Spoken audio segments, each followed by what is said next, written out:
गमबनी ने जाने बामा गमबमा मगदनी दनी दगदा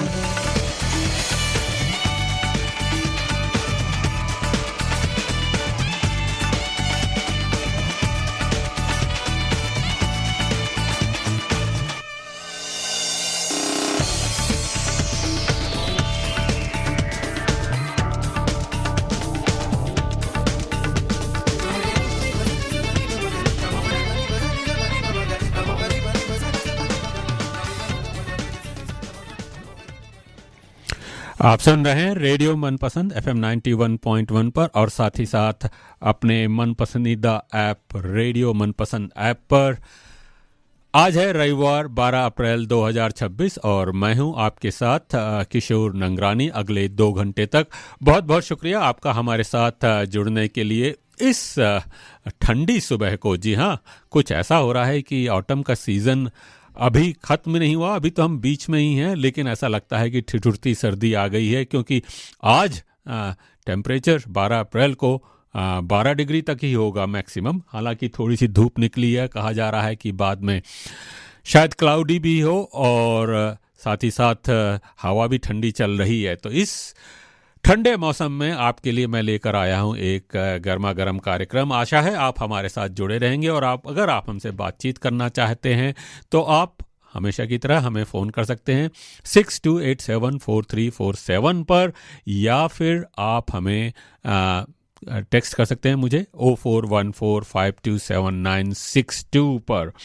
जी हाँ, ईस्टर के हॉलीडेज़ ख़त्म होने वाले हैं, आज ख़त्म हो जाएंगे ईस्टर के हॉलीडेज़। कल से फिर से वही अपनी स्कूल की बच्चों की भागदौड़ शुरू होगी। आशा है आप इसके लिए तैयार हैं। और इस बार अगर देखा जाए तो ईस्टर हॉलीडेज़ थोड़े से अलग से रहे हैं क्योंकि अक्सर ईस्टर की इन छुट्टियों में हम जाते हैं बाहर घूमने, लेकिन इस बार घूमने के लिए सोचना पड़ रहा था कि जाएं या न जाएं, क्योंकि आपको पता ही है, बताना नहीं चाहिए, सारी दुनिया त्रस्त है।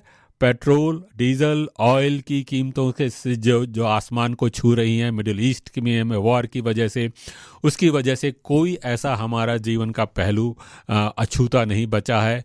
हमारे सारे कार्यक्रम अस्त व्यस्त हो रहे हैं, हमारा सारा जीवन अस्त व्यस्त हो रहा है। तो आज उसके कार्यक्रम में बात करेंगे कि ये फ्यूल क्राइसिस हमें हमारे जीवन को किस तरह से प्रभावित कर रहा है। और जब बात कर रहे हैं, आज की बात कर रहे हैं 12 अप्रैल की, तो आज हो रहा है यहाँ पर कैनबरा टाइम्स मैराथन रन। और कैनबरा टाइम्स मैराथन रन में लोग मैराथन दौड़ते हैं। कल तो 5 और 10 किलोमीटर की दौड़ थी और आज जो है मैराथन के रन्स होंगे। और इस मैराथन में जो अपने दौड़ने वाले हैं, धावक हैं, वो अपना फिटनेस, अपनी स्ट्रेंथ टेस्ट करते हैं। और आज का दिन तो काफ़ी एक तरह से सर्दी होने में दौड़ना आसान है, तो क्या कहा जा सकता है कि इन दौड़ने वालों के लिए आसान दिन रहा होगा। लेकिन जहां एक और दौड़ने के लिए फ़िटनेस की बात की जाती है, दूसरी बात जो है इस मैराथन रन में मैं आज जो आपके लिए एक स्टोरी लेके आ रहा हूँ। एक मामा भांजे की टीम है जो इसमें मैराथन रन में भाग ले रही है, दौड़ने के लिए नहीं, या स्ट्रेंथ, आत्मविश्वास, और उसके लिए तो ज़रूर आजमाया जा रहा है। लेकिन उसका एक बहुत बड़ा उद्देश्य है, फंड रेजिंग उद्देश्य है। और वो फंड रेजिंग हो रही है एक ऐसे सेरेब्रल पाल्सी के से जो शिकार होते हैं बच्चों को, उनकी मदद के लिए एक रोबोटिक वॉकर की जो आता है वो उनके जीवन में पूरी तरह से परिवर्तन ला देता है। तो उस रोबोटिक वॉकर के लिए जो फंड रेज कर रहे हैं, हरजोत सिंह जो पीडियाट्रिक फिजियोथेरेपिस्ट हैं, अपने भांजे मनवीर के साथ आज इस मैराथन दौड़ में भाग लिया है उन्होंने। तो उस इवेंट के बारे में भी बातचीत करेंगे और ये बहुत ही इंस्पायरिंग स्टोरी है, ज़रूर सुनिएगा। और जब बात कर रहे हैं रोबोटिक वॉकर की, तो रोबोट्स और आर्टिफिशियल इंटेलिजेंस हर जगह की उसके बारे में बातचीत हो रही है। जहाँ भी देखिए किस तरह से आर्टिफिशियल इंटेलिजेंस हमारे जीवन को पूरी तरह से बदल डालेगी। और आज के प्रोग्राम में हम बातचीत कर रहे हैं कि आर्टिफिशियल इंटेलिजेंस हाइप कितनी है, उसमें रियलिटी कितनी है। कहा जा रहा है कि हमारा जीवन पूरी तरह से बदल जाएगा, ट्रांसफॉर्म हो जाएगा। आपने देखा ही होगा, चैट जीपीटी से कोई भी सवाल पूछिए, चुटकियां बजाते ही आपको जवाब मिलता है। और दूसरी ओर ये भी कहा जा रहा है कि इस एआई के आने की वजह से सारे जॉब्स गायब हो जाएंगे और डूम्सडे की भविष्यवाणी की जा रही है। यहाँ तक कि ह्यूमन रेस की भी ख़त्म होने की बात हो रही है। तो इसके बारे में बातचीत करने के लिए हमने बातचीत करी डॉक्टर अभिनव ढल, जो कि मोनाश यूनिवर्सिटी मेलबर्न में आर्टिफिशियल इंटेलिजेंस के एक्सपर्ट हैं। उनसे बेहतर कौन बता सकता है कि आर्टिफिशियल इंटेलिजेंस हमारे जीवन को किस तरह से प्रभावित करेगी। और बहुत ही अच्छी तरह से उन्होंने इस बातचीत में समझाया है कि आर्टिफिशियल इंटेलिजेंस किस तरह से हमारे जीवन के हर पहलू को प्रभावित करेगी, क्या उसमें कितनी हाइप है और कितनी रियलिटी है। ज़रा उसके बारे में भी, वो जो फॉग है उसको भी दूर करेंगे। तो बहुत ही अच्छी बातचीत होगी। जब हम बातचीत करते हैं यहाँ पर आने की, अपने माइग्रेंट्स की, तो एक वीडियो वायरल हुआ है जिसमें न्यूजीलैंड की एक एनआरआई महिला कंप्लेन कर रही है कि न्यूजीलैंड की ज़िंदगी, और न्यूजीलैंड की तो बात छोड़िए, वो ऑस्ट्रेलिया, यूके, कनाडा, यूएस सभी के लिए है कि यहाँ पर वो हिंदुस्तानी जैसी चहल पहल तो छोड़िए, जो हिंदुस्तान में बैठकर गपशप मारते थे, लोग एक दूसरे को देखकर जलते भूनते थे, किसने क्या पहना, किसने क्या नहीं पहना, सब तरह की जो एक तरह का चटपटापन होता है, वो ज़िंदगी में ये चटपटापन इन कंट्रीज़ में देखने को नहीं मिलता। बड़ी नीरस, बड़ी फीकी फीकी ज़िंदगी है। इसके ऊपर काफ़ी बहस छिड़ी है। आपको क्या महसूस होता है कि यहाँ की ज़िंदगी नीरस फीकी फीकी है भारत के मुकाबले, या हम यहाँ पर एक अलग तरह की ज़िंदगी जीते हैं? तो शायद हम जेलिसी और होती है यहाँ पर भी कि नहीं होती है। तो ये सवाल बड़ा अच्छा सवाल उठाया उन्होंने। अगर आप इस बारे में कोई राय रखते हैं तो ज़रूर हमें फ़ोन कीजिए, बताइए कि आपकी ज़िंदगी यहाँ नीरस फीकी फीकी है क्योंकि आपको गॉसिप करने के लिए कुछ नहीं मिलता, आपको जेलिसी के लिए कोई कुछ नहीं करता, सब अपने काम से काम रखते हैं। यह सही बात है कि नहीं? मैं अपना व्यू तो दूंगा ही। अगर आप हमसे बातचीत करना चाहते हैं तो आपका स्वागत है। 0414527962 पर टेक्स्ट कर सकते हैं या हमें फ़ोन कर सकते हैं 62874347 पर। और आखिर में मैं ये भी कहना चाहूँगा कि इस आज के कार्यक्रम में जो हम गीत आपके लिए लेकर आ रहे हैं, दो अलग अलग पर्सनालिटीज़ के स्टार्स का बर्थडे था। जी हाँ, 7 अप्रैल को बर्थडे था जंपिंग जैक जितेंद्र का। और जंपिंग जैक जितेंद्र ने जिस तरह से, वो 84 वर्ष के हो रहे हैं, और लेकिन उनके चेहरे पर वही चमक, वही दमक है जब वो 24 साल के थे। तो कैसे चमक दमक बनाई ही है। और 200 से अधिक फिल्मों में काम किया, डांस करते थे, उछलते थे, कूदते थे, इसीलिए उनको जंपिंग जैक कहा जाता था। एक तरह के चॉकलेटी हीरो जो होते हैं बॉलीवुड के, वैसे चॉकलेटी हीरो थे, खूबसूरत रोमांटिक हीरो। और हालांकि कुछ गंभीर फिल्मों में भी काम किया। और दूसरी ओर 9 अप्रैल को था जया भादुड़ी का जन्म। जया भादुड़ी या जया बच्चन उनके नाम से जानते हैं।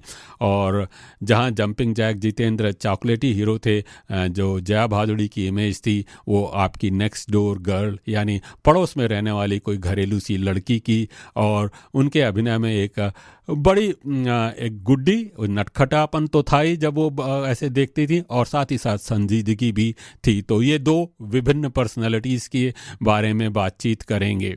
इसके अलावा आज के कार्यक्रम में सारे गीत होंगे। और मैं सभी अपने श्रोताओं को बधाई देना चाहूँगा बैसाखी की, जो कल है, और साथ ही साथ हिंदू नव वर्ष की।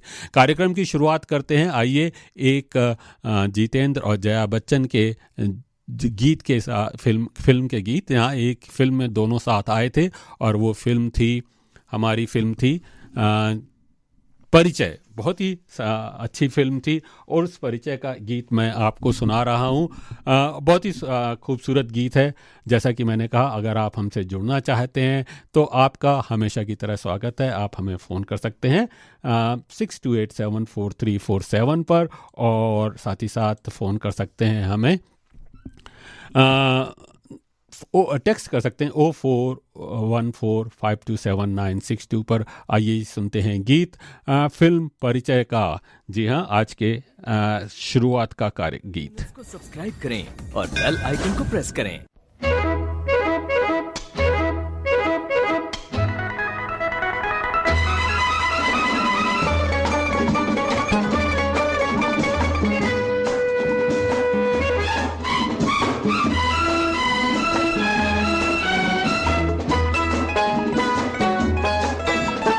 सारे के सारे गामा को लेकर गाते चले, सारे के सारे गामा को लेकर गाते चले। पापा नहीं है धानी सी दीदी, दीदी के साथ है सारे, सारे के सारे गामा को लेकर गाते चले। तुम भी गाओ।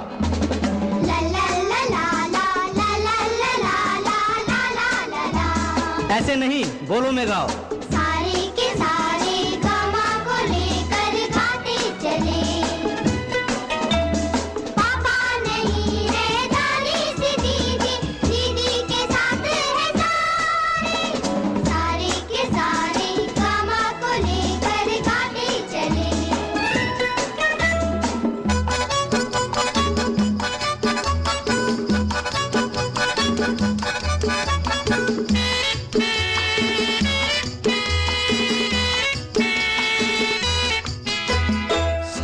से निकले रोज सवेरा, दूर करे अंधियारा, रे से रेशमी किरणों ने खूब किया उजियारा। साथ निकले रोज सवेरा, दूर करे अंधियारा, रे से रेशमी किरणों ने दूर किया उजियारा। ला ला ला ला ला ला ला ला, रमा गाओ ना। सूरज की रोशन किरणों पे सारे गाते चले।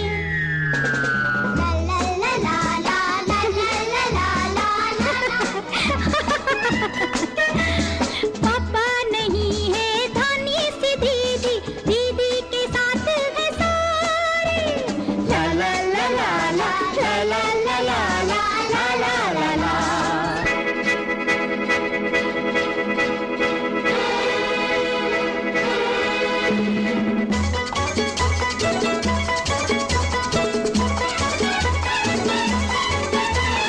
गा से गुनगुन गा गा गा, माँ से मध्यम माँ माँ माँ, पा से एक पुजारी। आप जानती हैं हम क्या गा रहे हैं? मैं इतना भी नहीं समझूंगी। आप ही ने सरगम सिखा रहे थे। आपको तो नहीं सिखा रहा हूँ, आपने तो अपने बाबूजी से सीखा होगा। हाँ, तो कहाँ तक पहुंचे थे हम? पंचम तक। कैसे? कहिए ना। सा सा रे ग ग म प प म ग ग म प प म रे म ग। हाँ, सा सा रे ग ग म प प म ग ग म प प म रे ग सा। गा से गुनगुन करता है घूमे क्यारी क्यारी, माँ से मीठे बोलों में पासे एक पुजारी। गा से गुनगुन करता है घूमे क्यारी क्यारी, माँ से मीठे बोलों में पास एक पुजारी। ला ला ला ला ला ला ला ला ला ला ला ला ला।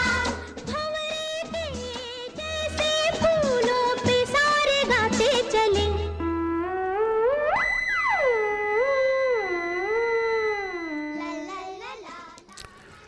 जी हाँ, सारे गामा के मधुर बोल ये थे फिल्म परिचय के, और जो ये गीत फिल्माए गए थे वो था जितेंद्र और जया बच्चन, जिनके जन्मदिन अभी हाल ही में मनाए गए थे। ये विश्वास नहीं होता कि जया बच्चन 78 साल की और जितेंद्र 84 साल के हो गए हैं। लगता है कि ये कल ही तो उनकी फिल्में देख रहे थे हम, चाहे वो गुड्डी हो, चाहे परिचय हो, चाहे किनारा हो। और अगर आप फिल्म परिचय का ये इस गीत का सीन याद हो तो उसमें ये जितेंद्र और जया एक कार में जा रहे हैं हिल स्टेशन पर अपने बच्चों के साथ और गीत गा रहे हैं। तो जहाँ तक हिल स्टेशन पर कार पर बैठकर छुट्टियाँ मनाने का समय थोड़ा सा अब सोच समझ के करना पड़ रहा है। जी हाँ, समझ गए हैं कि मैं किस तरह की बात कर रहा हूँ। मैं बात कर रहा हूँ फिलहाल जो फ्यूल क्राइसिस है, और फ्यूल क्राइसिस ने जिस तरह से हमारे जीवन को अपसाइड डाउन कर दिया है, चारों ओर से बदल डाली है ज़िंदगी हमारी। अगर आप महंगाई से परेशान थे तो आपकी मुसीबत ख़त्म नहीं हुई है, बल्कि अब और भी बढ़ने वाली है। मिडिल ईस्ट में जो लड़ाई चल रही है उसकी वजह से जो ऑयल क्राइसिस या फ्यूल क्राइसिस हो रहा है वह आगे आने वाले दिनों में हमारा जीवन और भी दूभर कर देगा। हालांकि बातचीत चल रही है इस समय इस्लामाबाद में अमेरिका और ईरान के बीच में इस लड़ाई को ख़त्म करने की। देखते हैं कि ये लड़ाई ख़त्म होती है, लेकिन फ़िलहाल अगर ये लड़ाई आज भी ख़त्म होती है तो जो हालात जो हैं उसको सुधरने में महीनों लगेंगे। तो फ़िलहाल तो लगता नहीं है कि लड़ाई ख़त्म होगी, लेकिन बस यही प्रार्थना कर सकते हैं किसी तरह से ख़त्म हो, क्योंकि शायद दोनों पार्टीज़ एक तरह से ये महसूस कर सकें कि इसकी वजह से जो दुनिया में एक तरह से विनाश या मुश्किलें पैदा हो रही हैं उसको ख़त्म किया जा सकता है। अब इस ऑयल क्राइसिस की वजह से तो पेट्रोल ही नहीं महंगा होगा, इसकी वजह से आपके जीवन के हर हिस्से पर प्रभाव पड़ेगा। पेट्रोल को तो आप कह सकते हैं कि जहाँ तक कार चलाने की बात है, चलो ज़्यादा कार नहीं चला जाएंगे। अगर आपके पास पेट्रोल वाली कार है तो शायद आप कम चलाएं, हॉलीडेज़ पर ना जाएं और ध्यान से चलाएं। यहाँ तक कि आज जो है अल्बनीज़ी सरकार ने एक तरह का कैंपेन भी शुरू कर रहे हैं। वो जगह जगह आपको बिलबोर्ड पोस्टर्स देखने को मिलेंगे कि आप किस तरह से कार को इस तरह से चलाएं, कम से कम चलाएं, आपको इनकरेज करेंगे। और साथ ही साथ आपसे ये भी कहेंगे कि कार को अगर चला रहे हैं तो किस तरह से फ्यूल एफिशिएंट तरीके से चलाएं, वेट कम रखें, स्पीड कम रखें। तो देखते हैं और शायद जैसा कि प्राइम मिनिस्टर अल्बनीज़ी ने कहा था कि अपनी एड्रेस में कि पब्लिक ट्रांसपोर्ट लेना शुरू कर दें, ई बाइक ले लें, या फिर वो जो कार में हॉलीडे की ट्रिप थी उसको बारे में एक बार फिर सोचें। जहाँ तक पब्लिक ट्रांसपोर्ट की बात है, जी हाँ, पब्लिक ट्रांसपोर्ट है तो अच्छी बात, कल स्कूल खुलेंगे लेकिन बच्चों को छोड़ना है। पब्लिक ट्रांसपोर्ट, जहाँ तक हमारे कैनबरा जैसे शहर की बात है, एक जगह से दूसरी जगह पहुँचना, खास करके बच्चों को छोड़ना, पिकअप करना है तो बड़ा मुश्किल होता है। तो ये अपने आप में मुश्किल होगा। जिन्होंने ईवी ली है वो तो शायद अपनी फीट थपथपा कर कह रहे होंगे सही मौके पर सही फैसला ले लिया। आपने शायद सही फैसला ले लिया, मगर फिर भी इस ऑयल क्राइसिस की वजह से आप पूरी तरह से बच नहीं पाएंगे। जहां पेट्रोल $2 से ऊपर बिक रहा है, वहां डीजल की कीमत $3 से भी ज़्यादा हो गई है। और डीजल ट्रक्स में इस्तेमाल होता है, हैवी इक्विपमेंट्स में इस्तेमाल होता है, और इन्हीं ट्रक्स पर सवार होकर आती हैं हमारे खाने पीने की चीज़ें, हर चीज़। यहाँ तक कि ईवीज़ भी इन्हीं ट्रकों पर सवार होकर आती है, डीजल के ट्रक्सों पर। अब आप जब अगली बार सुपरमार्केट में या कहीं किसी और दुकान पर अपनी भाजी, तरकारी, दूध, अंडे वगैरह लेने जाएंगे, ब्रेड लेने जाएंगे, तो उनकी कीमतों में आपको 10% का डीजल सरचार्ज भी देखने को मिलेगा। और वो उधर दूसरी ओर किसान जो दिन रात मेहनत कर अपने ट्रैक्टर्स, इक्विपमेंट से फसल उगा रहे हैं, उन्हें भी डीजल की ज़रूरत है। एक तो पहली बात है डीजल महंगा है, उसकी वजह से उनकी कॉस्ट तो बढ़ेगी। साथ ही साथ डीजल मिल जाए, क्योंकि ये भी सुनने को मिल रहा है कि कई जगहों पर उस पर डीजल जो है ख़त्म हो गया है कई पेट्रोल स्टेशंस पर। और अगर डीजल नहीं मिलेगा तो फसलें बर्बाद होंगी, और फसलें बर्बाद होगी तो उनकी जो मिलता है उस फसलें उनकी जो है कीमतें ऊपर पहुंचेंगी। ये कहा जा रहा है कि अगर हालात नहीं सुधरे तो हमें खाने पीने की चीज़ों में 50% की बढ़ोतरी हो सकती है।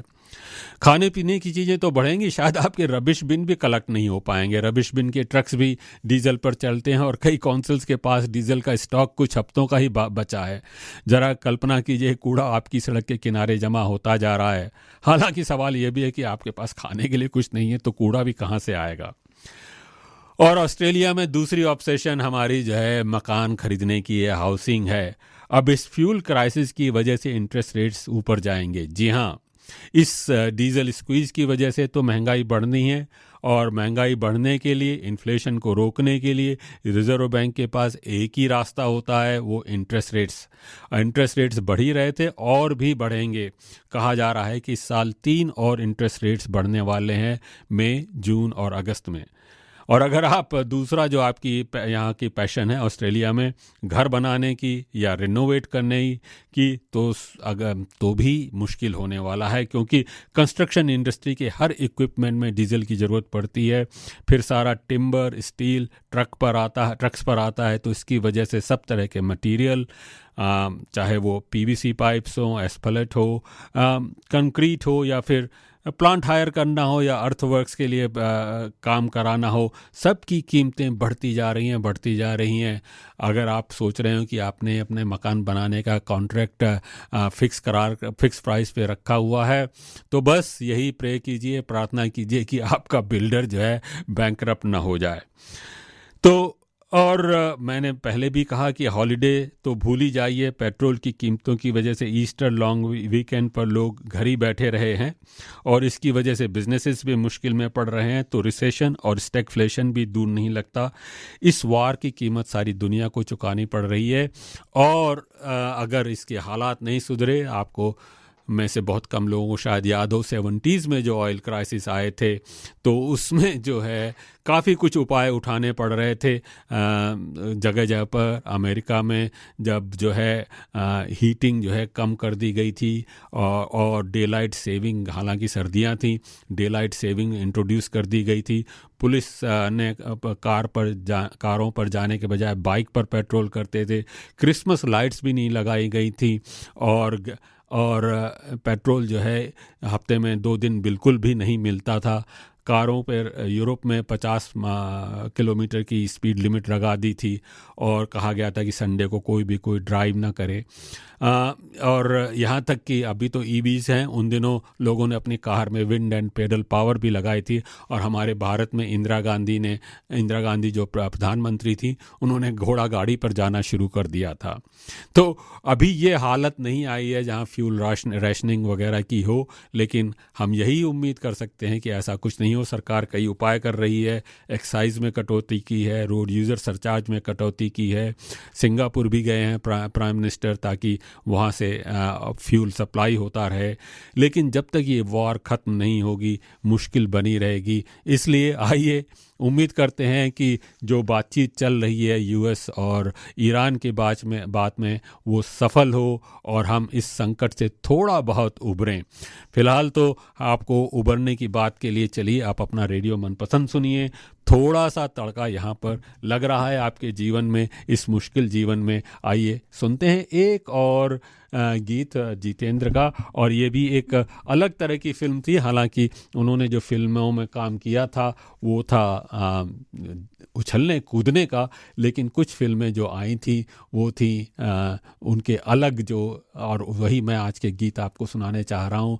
फिल्म किनारा जो आई थी वो भी एक अलग तरह की फिल्म थी। उसका गीत सुन रहे हैं, जाने क्या सोच कर। तो जरा सोचिए फ्यूल क्राइसिस के बारे में और ये गीत सुनिए। क्या सोच कर नहीं गुजरा, जाने क्या सोच कर नहीं गुजरा, एक पल रात भर नहीं गुजरा, जाने क्या सोच कर नहीं गुजरा।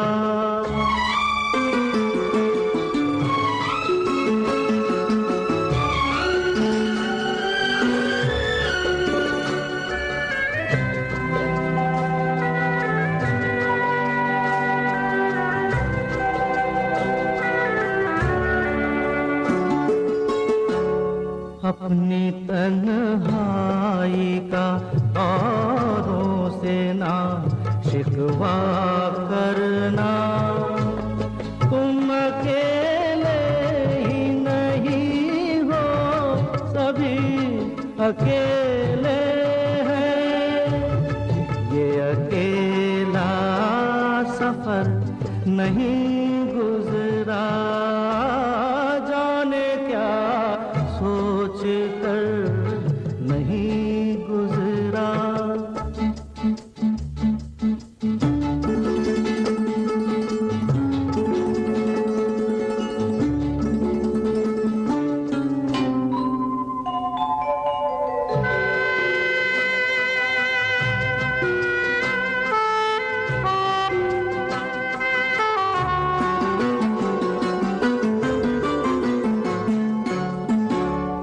दो घड़ी जीने की मोहलत तो मिली है सबको, तुम भी मिल जाओ घड़ी भर तो ये कम होता है।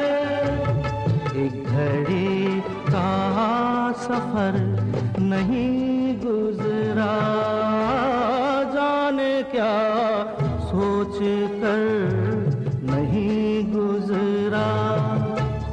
एक पल रात भर नहीं गुजरा, जाने क्या सोच कर नहीं गुजरा।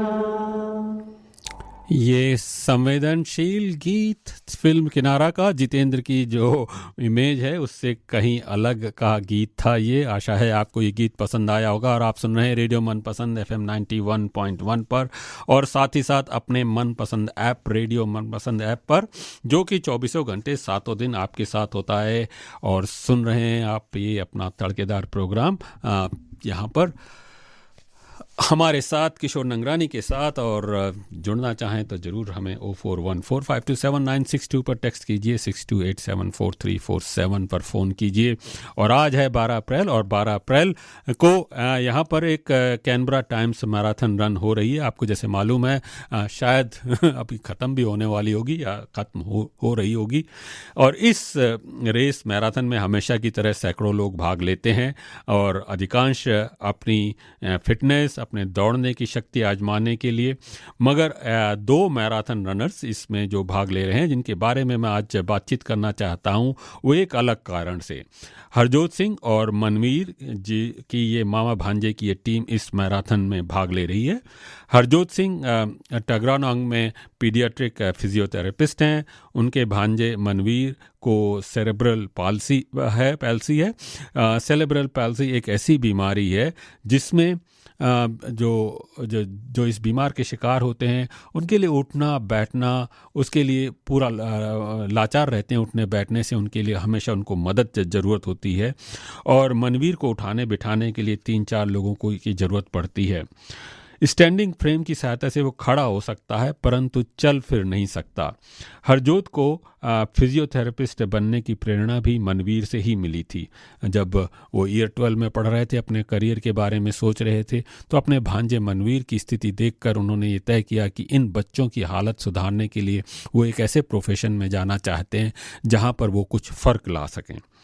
और जो हमने देखा कि उन्होंने ये फिजियोथेरेपिस्ट, जो पीडियाट्रिक फिजियोथेरेपिस्ट हैं, जो बच्चों के लिए फिजियोथेरेपिस्ट का प्रोफेशन है, वो उन्होंने लिया। तो हरजोत ने अपनी रिसर्च में पाया कि एक रोबोटिक वॉकर आया है ट्रेक्सो नाम का। इस रोबोटिक वॉकर की मदद से सेरेब्रल पैल्सी के शिकार बच्चे खड़े हो सकते हैं और चल फिर सकते हैं। यही नहीं, इस वॉकर की मदद से यह भी पता चलता है कि बच्चे खुद कितना कदम उठा रहे हैं, ताकि फिजियोथेरेपिस्ट फिर इस रोबोट को एडजस्ट करता है। इससे बच्चों की बॉडी में स्ट्रेंथ में तो सुधार आता ही है, उनकी स्किन हेल्थ भी बेटर होती है। साथ ही साथ इन बच्चों को सबसे बड़ी बात तो ये भी है, खड़े होने का, आँख से आँख मिलाकर आपसे बात कर उनमें एक नया आत्मविश्वास आता है। मनवीर और 6 अन्य बच्चों के साथ इस रोबोट का ट्रायल किया हरजोत सिंह ने, और ये 6 बच्चों ने इस वॉकर ट्रेक्सो वॉकर के साथ बहुत खुश रहे थे। अब हरजोत का मिशन है कि रोबोट वॉकर खरीदें। इस रोबोट वॉकर खरीदने के लिए करीब यहाँ पर कैनबरा में 20 बच्चों को फ़ायदा मिलेगा। जी हाँ, 20 बच्चे जो हैं इस रोबोट वॉकर का उपयोग कर पाएंगे और इस रोबोट वॉकर को खरीदने के लिए ही फंड रेज कर रहे हैं हरजोत, और इस मैराथन में भाग लेने का भी ये उनका यही पर्पज़ है, फंड रेज करने का। 42 किलोमीटर की मैराथन हरजोत दौड़ेंगे और अकेले नहीं दौड़ेंगे। जी हाँ, अकेले नहीं दौड़ेंगे, वे व्हील चेयर पर मनवीर को पुश करते हुए, जी हाँ, 42 मैराथन रन कर रहे हैं। ये कोई आसान काम नहीं है, वैसे ही मैराथन दौड़ना अपने आप में आसान काम नहीं है। ये जो है मनवीर को पुश करते हुए व्हील चेयर पर, वो अपने आप में बड़ा काबिल तारीफ़ काम है। हम तो यही कह सकते हैं कि गो हरजोत गो मनवीर। और हम क्या कर सकते हैं, थोड़ी सी मदद इस मॉन्यूमेंटल फंड रेजिंग में अपना क्रेडिट कार्ड निकालिए, जितनी मदद कर सकते हैं। वैरायटी नाम की जो फंड रेजिंग चैरिटी है, उसको थोड़ी सी मदद कीजिए इस काम के लिए। और इससे बेहतर पुण्य काम क्या हो सकता है। बैसाखी का ये पर्व आ रहा है और कल, और साथ ही साथ नव वर्ष भी शुरुआत हो रही है।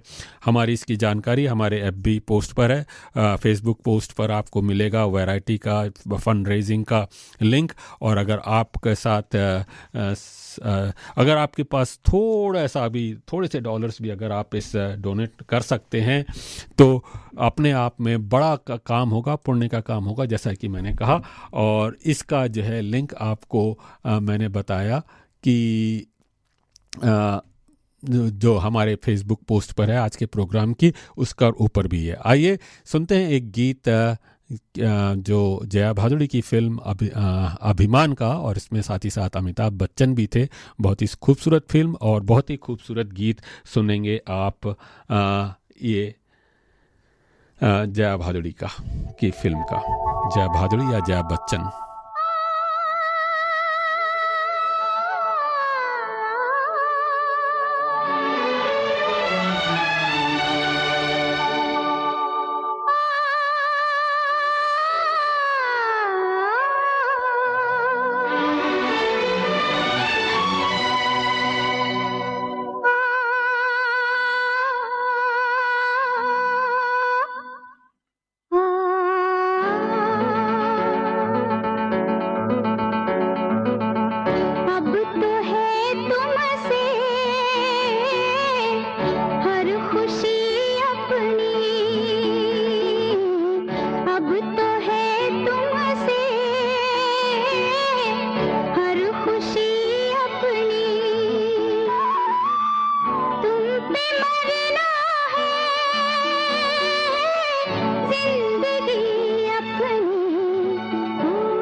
समझ गया ना?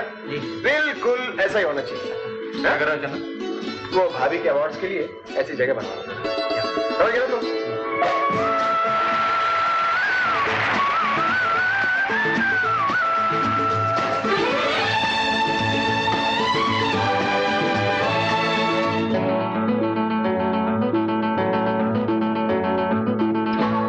जब हो गया तुम पे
फिल्म अभियान का गीत जया बच्चन की बहुत ही मशहूर फिल्म थी। जया बच्चन एक ज़माने में अपने हाईएस्ट पेड एक्ट्रेस थी जी हाँ, और माना जाए देखा जाए तो उनके अभिनय की क्षमता जितनी भी प्रशंसा की जाए उसकी कमी है।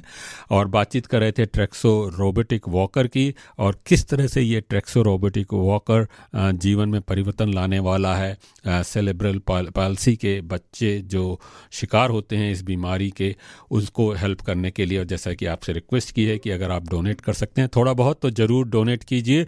और रोबोट्स की बात हो रही है, आर्टिफिशियल इंटेलिजेंस की बात आजकल हर जगह हो रही है, देख रहे हैं कि ये किस तरह से लोगों के जीवन में फ़र्क ला रहा है। तो इसी बारे में हमने बातचीत करी, हमने आर्टिफिशियल इंटेलिजेंस के बारे में डॉक्टर अभिनव ढल से। आइए सुनते हैं इस बातचीत का पहला अंश जो हमने बातचीत करी थी अभिनव ढल जी के साथ।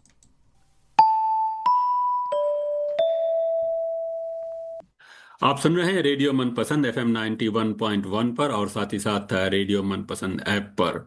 जी हाँ, आजकल AI के चर्चे हर जुबान पर हैं। एक और तो कहा जा रहा है कि एक AI एक तरह की नई रिवॉल्यूशन लाएगी, नई क्रांति लाएगी, और देखा जाए तो जीवन के हर पहलू को प्रभावित करेगी। और देखा जाए तो ये आजकल के रोज़मर्रा के जीवन में हमें रोज़ देखने को भी मिल रही है, चाहे हम अपने सीरी को देखें या एलेक्सा को देखें या साथ ही साथ गूगल मैप्स को यूज़ करते हैं। आजकल तो बगैर गूगल मैप्स के हम कहीं पहुंच नहीं पाते। इसके अलावा नेटफ्लिक्स, फेसबुक वगैरह पे कंटिन्यूसली हमें AI बताता रहता है कि कौन सी चीज़ें हमारी पसंद की हैं, हमें ढूंढने की ज़रूरत नहीं पड़ती। अभी तो शुरुआती है और आगे आगे देखिए क्या होता है। और दूसरी ओर ये बात की जा रही है कि एक तरह के कि AI के आने के बाद सारे जॉब्स गुम हो जाएंगे, हम लोग बेकार हो जाएंगे। एक तरह की डूम्स डे की बात की जा रही है। यहाँ तक ये भी कहा जा रहा है कि ह्यूमन रेस भी एक दिन नहीं रहेगी क्योंकि आर्टिफिशियल इंटेलिजेंस हमें कंट्रोल करेगी। अब इसमें क्या हाइप है, क्या रियलिटी है, कितनी बज़ है AI में, इसको समझना थोड़ा सा मुश्किल है। और इसके लिए आज हमें बताने के लिए साथ में हैं डॉक्टर अभिनव ढल। डॉक्टर अभिनव ढल मोनाश यूनिवर्सिटी में AI के एसोसिएट प्रोफेसर हैं, और मुझे बताते हुए बड़ी खुशी है कि उनका यहाँ कैनबरा के साथ काफ़ी अच्छा कनेक्शन रहा है, क्योंकि उन्होंने कैनबरा में ANU में और यूनिवर्सिटी ऑफ कैनबरा में रिसर्च की थी, और साथ ही साथ university of California San Diego की यूनिवर्सिटी में, और साथ ही साथ इंपीरियल कॉलेज लंदन में भी विजिटिंग स्कॉलर्स रहे हैं। तो जब ये हाइप और रियलिटी की बात करते हैं AI के बारे में, डॉक्टर अभिनव ढल से बेहतर कौन हो सकता है कि हमें इस बारे में बताए। अभिनव जी, आपका हमारे कार्यक्रम में बहुत बहुत स्वागत है। बहुत बहुत धन्यवाद किशोर जी, सबको मेरा नमस्कार। सबसे पहले जानना चाहेंगे, ये आर्टिफिशियल इंटेलिजेंस की जो टर्म है बरसों से है, लेकिन इसका मतलब क्या है? देखिए, आर्टिफिशियल इंटेलिजेंस जो टर्म है ये ओवर 50 years ओल्ड है अब। It's far more than that. इसका मतलब सिर्फ ये है कि हम मशीनों को जिस तरह से हम इंसान सोचते हैं उस तरह का थोड़ा सा कैपेबिलिटी, थोड़ी सी वो शक्ति या वो फीचर लाना चाहते हैं। Artificial because machines are not living beings, intelligence because कुछ चीज़ें we are able to predict, कुछ चीज़ें we are able to tell हमारे पुराने एक्सपीरियंस के बेस पे। सो वी वांट मशीन्स भी इस तरह से कुछ डिसीजंस ले पाएं, चाहे वो ह्यूमन के साथ हो चाहे वो ह्यूमन के लिए हो। तो इसलिए उनको हम आर्टिफिशियल इंटेलिजेंस बोलते हैं, नॉन लिविंग बींग्स की इंटेलिजेंस। तो जब इंटेलिजेंस की बात करते हैं तो ये वास्तव में इंटेलिजेंट है कि या सिर्फ एक टेक्नोलॉजिकल वर्ड है और हमने बस आर्टिफिशियल इंटेलिजेंस बनाकर इसको एक बज वर्ड बना दिया है? देखिए, पहले तो इंसानी इंटेलिजेंस क्या है, इसके भी बहुत सारे पहलू हैं।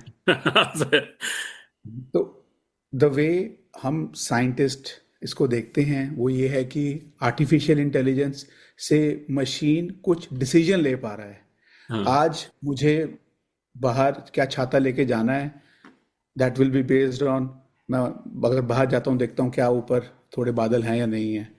हो सकता है थोड़े ऊपर हवा के साथ मुझे लगे कि अरे ऐसा तो पिछले हफ्ते भी था, तो शायद बारिश होगी। तो इस तरह का जो हमारे पुराने एक्सपीरियंसेस के बेस पे हम डिडक्शन करते हैं वो मशीन्स के अंदर धीरे धीरे आ रहा है, तो वो आर्टिफिशियल इंटेलिजेंस है। अभी आपने बताना शुरू किया कि आर्टिफिशियल इंटेलिजेंस के बहुत फायदे होंगे, तो जरा बताइए किस किस तरह के फायदे देखेंगे हम आर्टिफिशियल इंटेलिजेंस का। देखिए, इसमें किशोर जी दोनों हैं, हाइप और रियलिटी, जैसे आप पहले हाँ। कह रहे थे। तो जो रियलिटी है उसमें बिल्कुल, जब हम गूगल मैप्स यूज करते हैं तो गूगल मैप सिर्फ आर्टिफिशियल इंटेलिजेंस नहीं है, वो एक ऑप्टिमाइजेशन का एक प्रॉब्लम है कि हमें जी। एक पॉइंट से दूसरे पॉइंट जाना है, पर उसके अंदर किस तरह से हम अपने जो यूजर हैं उससे कम्युनिकेट कर सकते हैं, बोल के बता सकते हैं, वो आर्टिफिशियल इंटेलिजेंस है। जी। कि बताना है कि यहाँ से 2 किलोमीटर सीधा जाइए, और वो बोल के जो बता रहा है वो आर्टिफिशियल इंटेलिजेंस है। अब ये सिंपल सी चीज़ है कि हमने तो टेक्स्ट लिखा, उससे स्पीच जनरेट हो गई। अब वो जो एआई सिस्टम ने स्पीच जनरेट करी, इसके बहुत सारे फायदे हैं। जैसे कोई यूज़र है जो है विजन इम्पेयरमेंट, और उनसे कम्युनिकेट करने के लिए, ताकि वो आराम से कॉन्फिडेंटली अपने आसपास की दुनिया को नेविगेट कर सकें, तो आर्टिफिशियल इंटेलिजेंस सिस्टम, जो कि एक कैमरा और एक माइक्रोफोन बेस्ड सिस्टम है, वो उनको बताएगा कि अच्छा अभी आप चलते रहिए आगे, या फिर बड़ी छोटी सी चीज़ है कि सामने से कोई आया और उन्होंने लेट्स से इस यूज़र को हेलो बोला। अब जो सही से नहीं देख पा रहे हैं उनके लिए मुश्किल है बताना क्या वो मेरे एग्जैक्टली लेफ्ट में है कि थोड़ा सा मेरे सामने लेफ्ट में है। पर जो एआई सिस्टम वो कान में बता सकता है कि जो आपसे बात कर रहा है वो आपके थोड़ा सा लेफ्ट में खड़ा हुआ है। अच्छा। इससे जो एक यूजर की जो क्वालिटी ऑफ लाइफ है, क्योंकि क्वालिटी ऑफ कन्वर्सेशन इंप्रूव होगा तो क्वालिटी ऑफ लाइफ इंप्रूव होगा। तो इस तरह से एआई डे टू डे चीज़ों में यूजफुल है। दूसरा एग्जांपल मैं लेना चाहूँगा जो मेडिकल इमेजिंग में है, CT scan, ultrasound scan, MRI, fMRI, और इन सब के में किस तरह से एक हायर क्वालिटी डिटेक्शन हो सकता है, कैसे फास्ट हम डिटेक्ट कर सकते हैं।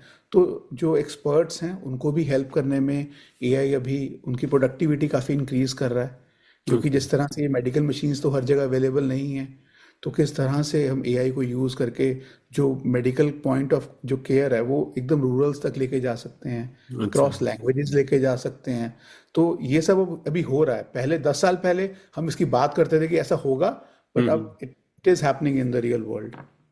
या जैसा कि आपने कहा कि अर्ली डेज हैं अभी आर्टिफिशियल इंटेलिजेंस के डेवलपमेंट के, तो किस तरह का आप देखते हैं फ्यूचर, भविष्य किस तरह का देखते हैं? आर्टिफिशियल इंटेलिजेंस क्या रोल प्ले करेगी हमारी लाइफ में? मुझे लगता है कि जिस तरह से कार्स, गाड़ियों ने घोड़ा गाड़ियों को रिप्लेस किया, उस तरह से आर्टिफिशियल इंटेलिजेंस भी एक बहुत बड़ा पैराडाइम शिफ्ट है। हम ये देखें कि ड्रग डिस्कवरी बहुत फास्ट हो जाएगा। इसका मतलब जो बीमारियों के अभी जो सोल्यूशन है वो अवेलेबल नहीं है, उनका time from research to market बहुत फास्ट हो जाएगा, क्योंकि आर्टिफिशियल इंटेलिजेंस से हम ड्रग डिस्कवरी कर पा रहे हैं। और इसका जो एक बहुत बड़ा एग्जांपल है, जब लास्ट ईयर नोबेल प्राइज मिला था केमिस्ट्री में, वो एआई के साइंटिस्ट हैं उनको मिला जो गूगल डीप माइंड से हैं। अच्छा जी। और दूसरा इसमें यह है कि जो एक साइंटिफिक क्यूरियोसिटी है, जो एक क्रिएटिविटी है, वो कुछ मैं 100% नहीं बोलूंगा, से 5 to 10% एआई उसमें असिस्ट करेगा। तो हमारे पास और समय होगा to pursue what we want to do. अच्छा। और इसमें मैं ये भी कहना चाहूंगा कि जी, कुछ जॉब्स हैं वो रिप्लेस होंगी, पर बहुत सारी नए जॉब बनेंगी भी। अच्छा। जिस तरह से घोड़ा गाड़ी चलाने वाले बाद में गाड़ियां चलाने लग गए, उस तरह से एआई से नई तरह की जॉब्स बनेंगी और बन रही भी हैं। अच्छा। सबसे ज्यादा मशहूर जैसे है प्रॉम्प्ट इंजीनियर, है ना, ये बहुत ही मशहूर है कि जो लोग अच्छे से ये चैट जीपीटी और जेमिनाई इन सब से वार्तालाप कर पाते हैं। पर ये तो बहुत सिंपल है। अभी नए जॉब्स आ रहे हैं कि एआई का एथिक्स देखने वाले लोग, और एआई सिस्टम डिजाइन करने वाले, और उसके बाद किसी भी बिजनेस के पहलू में एआई को इंटीग्रेट करने वाले जो एक्सपर्ट हैं, जो जानते हैं ऐसे जो अकाउंटिंग और टैक्सेशन और साथ में एआई, या मेडिकल डोमेन प्लस एआई, तो नए नए जॉब भी बनते जाएंगे। So there is a revolution, there is a paradigm shift. अब इसको gradually we will see AI will be used in all spheres of life.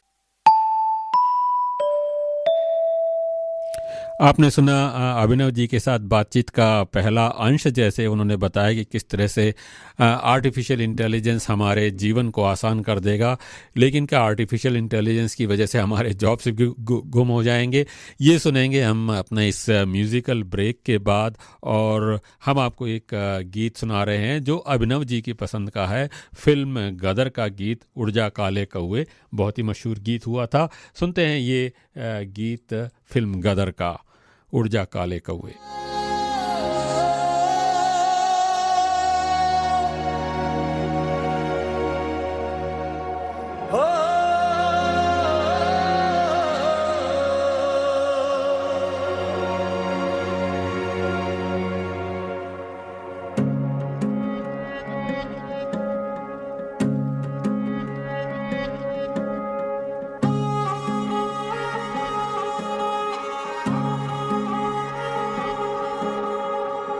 ਜਾ ਕਾਲੇ ਕਾਵਾਂ ਤੇਰੇ ਮੂੰਹ ਵਿੱਚ ਖੰਡ ਪਾਵਾਂ,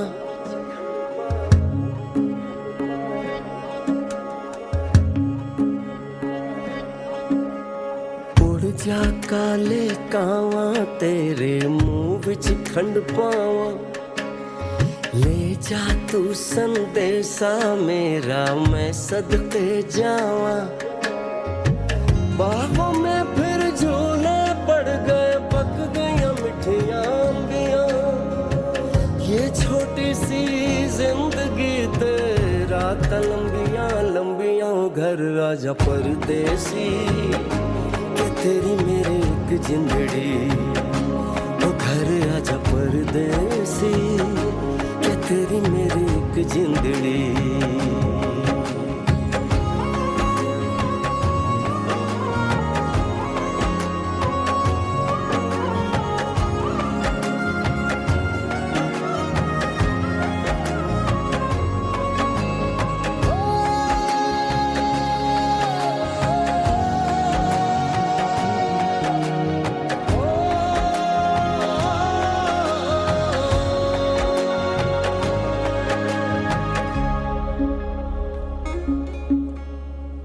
छम करता आया मौसम प्यार के गीतों का, हो छम छम करता आया मौसम प्यार के गीतों का, रस्ते पे अखियां रास्ता देखें बिछड़े मीतों का, सारी सारी रात जगाए मुझको तेरी यादें, मेरे सारे गीत बने मेरे दिल की फरियादें, ओ घर आजा परदेसी कि तेरी मेरी एक जिंदड़ी, ओ घर आजा परदेसी कि तेरी मेरी एक जिंदड़ी।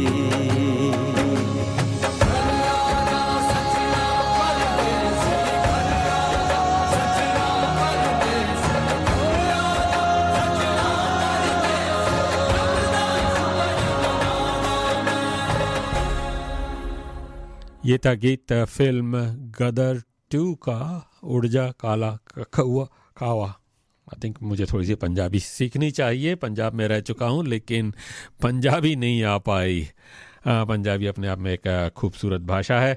और आप सुन रहे हैं रेडियो मनपसंद, और रेडियो मनपसंद आपके लिए एक रिक्वेस्ट कर रहा है जो कि वीमेंस शेड कैनबरा की ओर से आई है। और वीमेंस शेड आपको मालूम है इट्स वीमेन शेड का पर्पज़ है empowering women through trade skills, और इसके बारे में हमने बातचीत की थी सुनीता कोटनाला से जो इस वीमेंस शेड को चलाती हैं। Sunita ji ACT citizen of the year रही हैं और वो एक पिटीशन कह रही हैं, क्योंकि ये जो एक तरह का वीमेन शेड है जिसमें महिलाएं आकर अपना ट्रेड स्किल्स सीखती हैं, ट्रेनिंग लेती हैं, और ये जारी रहना चाहिए क्योंकि ज़रूरत है। अक्सर ये दिमाग में रहता है कि महिलाएं ये काम नहीं कर सकती, लेकिन सुनीता जी ने एक मिशन बनाया है कि महिलाएं ये काम सीखें और लेकिन जब ये वीमेन शेड चलता है तो उसके लिए ज़रूरत पड़ती है फंडिंग की, और फंडिंग के लिए पिटीशन कर रही हैं सुनीता जी की ACT असेंबली को कि सरकार एक तरह की जो है इसके लिए एक मल्टी ईयर फंडिंग दे, हर बार ये मांगना ना पड़े ये पैसे। तो उसके लिए इस पिटीशन को आपसे अनुरोध है कि आप ये पिटीशन साइन करें। इसके लिए आपका सिग्नेचर बहुत ज़रूरी है, और आपसे ज़रूरी है कि इस ई पिटीशन पर मैं साइन कर रहा हूं, जैसा कि मैं बोल ही रहा हूं इस समय। अपनी आप रेडियो मनपसंद की पोस्ट पर जाइए, उस पर वो लिंक लगा हुआ है इस ई पिटीशन का, और उसके माध्यम से आप ACT असेंबली से रिक्वेस्ट कीजिए कि वीमेंस शेड जारी रहे, उसके लिए मल्टी ईयर फंडिंग दी जाए। तो आप से ये अनुरोध है कि आप ये कीजिए। और आइए सुनते हैं अभिनव जी के साथ, अब जिनके साथ हम बातचीत कर रहे हैं, उनके आर्टिफिशियल इंटेलिजेंस हमारे जीवन को किस तरह से प्रभावित करेगी, इसके ऊपर आइए उस बातचीत का सुनते हैं दूसरा अंश।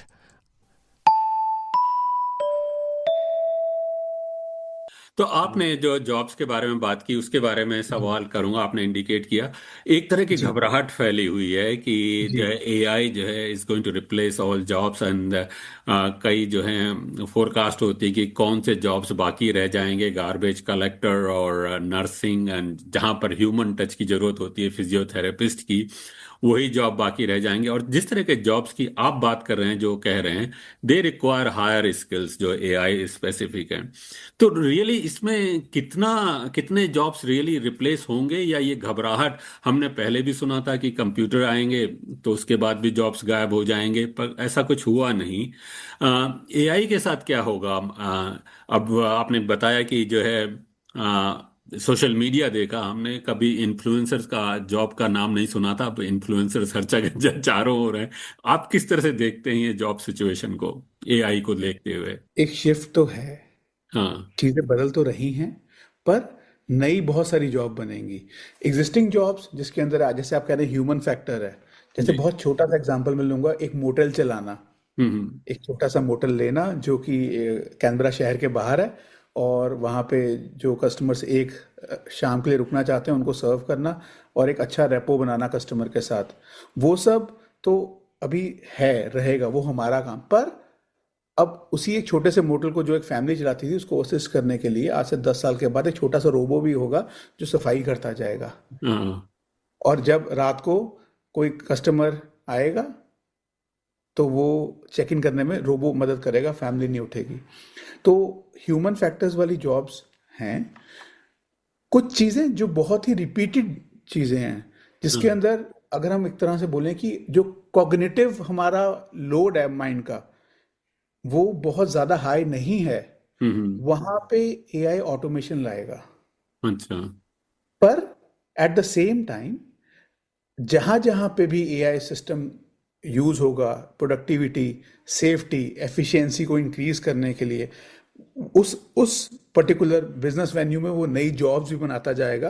Because AI will need oversight, AI will need deployment. मतलब कि मैंने एक AI सिस्टम लिया, एक फैक्ट्री में लगाया उसको, अब वो डिप्लॉयमेंट का, आप तो मतलब मुझसे उसमें काफी ज्यादा माहिर हैं, आप SAP के करते रहे हैं, तो वो जो डिप्लॉयमेंट वाला है वो भी नए जॉब्स क्रिएट होगा।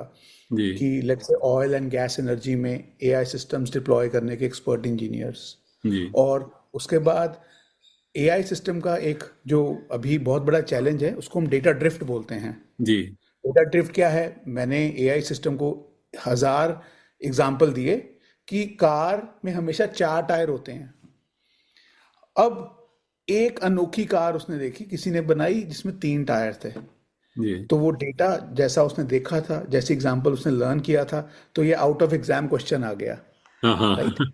तो उनको किस तरह से इस नए वातावरण में नए तरह के डेटा पे अडेप्ट करने के लिए जो लोग होंगे, they don't need to be AI scientist और AI इंजीनियर्स, ये सिर्फ और सिर्फ वो होंगे जो फैक्ट्री में दे विल मेक श्योर कि सिस्टम अभी भी कैलिब्रेटेड है।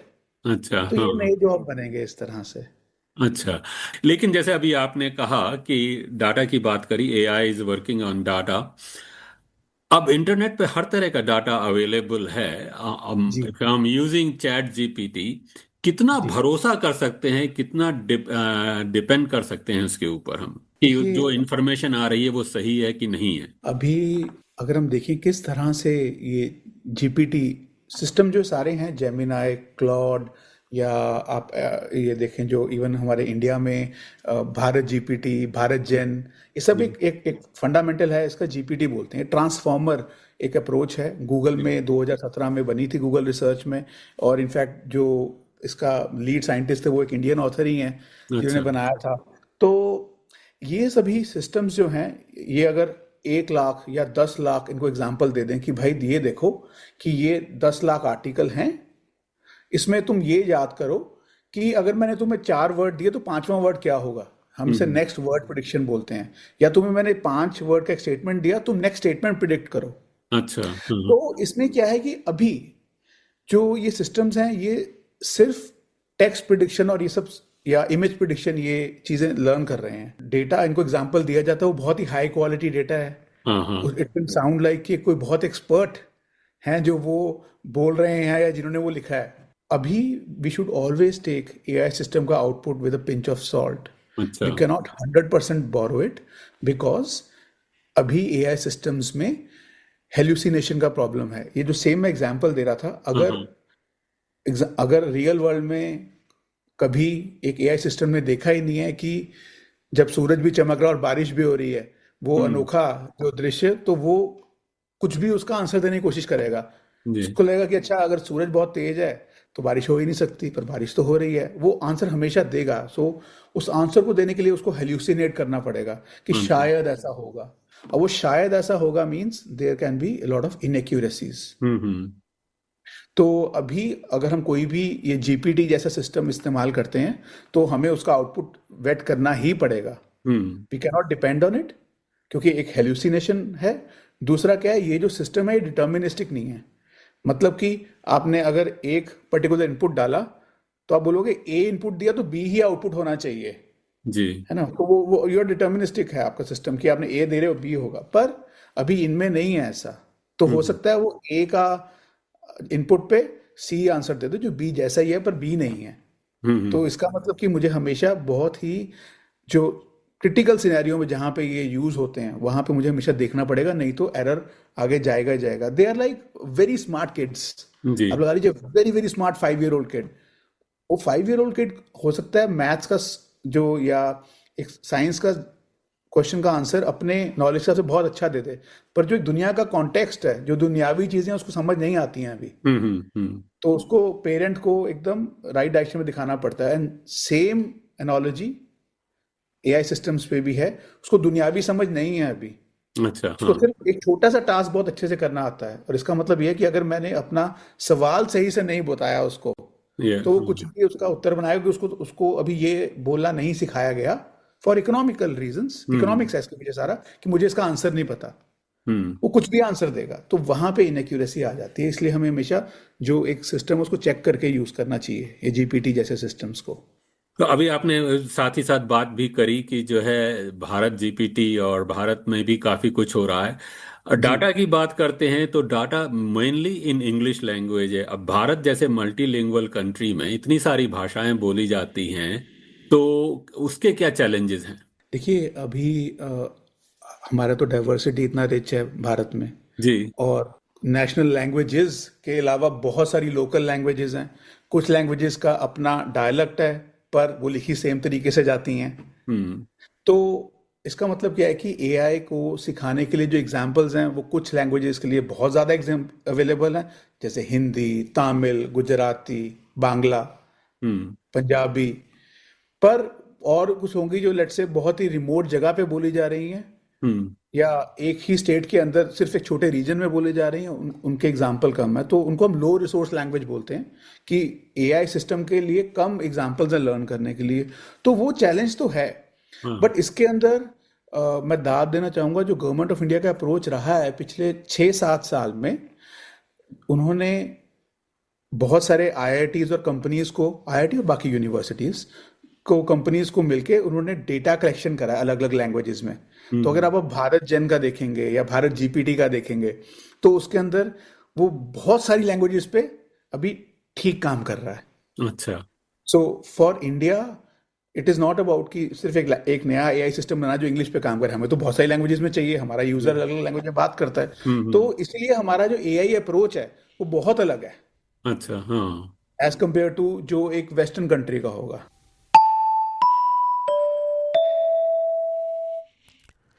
चलिए, अभिनव जी के साथ बातचीत करके थोड़ा सा आश्वासन हुआ कि अभी तो ह्यूमन टच वाले जॉब्स जो हैं सेफ रहेंगे। तो हमारे जो ब्रॉडकास्टर्स हैं, आप हमारे रेडियो मन पसंद के, हालांकि हम लोग वॉलंटियर हैं, कोई ऐसा जॉब नहीं है, लेकिन जो अपने आरजे मनीष की स्टाइल है या और अलग हमारे आरजेस के किशोर की स्टाइल आपकी है, वो तो अभी AI नहीं ले सकती। वो ह्यूमन टच, वो बातचीत करने का तरीका, आपसे जुड़ने का हो सकता है, वो तो हम अपने आवाज़ से ही कर सकते हैं। आशा है आप हमसे जुड़ते होंगे, आप हमसे बात करते होंगे। आर्टिफिशियल इंटेलिजेंस रोबोट आपसे बात नहीं कर रहा है, आपसे एक ह्यूमन बीइंग बात कर रहा है। और अगर आपसे एक ह्यूमन बीइंग बात कर रहा है तो आपका भी फ़र्ज बनता है कि आप भी हमें कभी कभार फ़ोन कर दीजिए 62874347 या फिर टेक्स्ट कीजिए 0414527962 पर। आइए सुनते हैं अभिनव जी की पसंद का एक और गीत, और बड़ा मशहूर गीत, बड़ी मशहूर फिल्म से। बताने की ज़रूरत नहीं है, आप सुनेंगे तो आपके रोंगटे खड़े हो जाएंगे। जी हाँ, फिल्म देख के ही रोंगटे खड़े हो गए थे।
Crossing on each other, I'm making deputy bed to me, I'm making copper brother craziest, turning laziest problem to a product, hustling probably profit, cause I was profitable, profit, words of mother, two hands on their neck like I was turning butter, so hot-headed, if I go to sleep, I probably burn the covers, if the covers burn, I gotta turn the mattress, token the first pick you wanted to pick like a worded caption.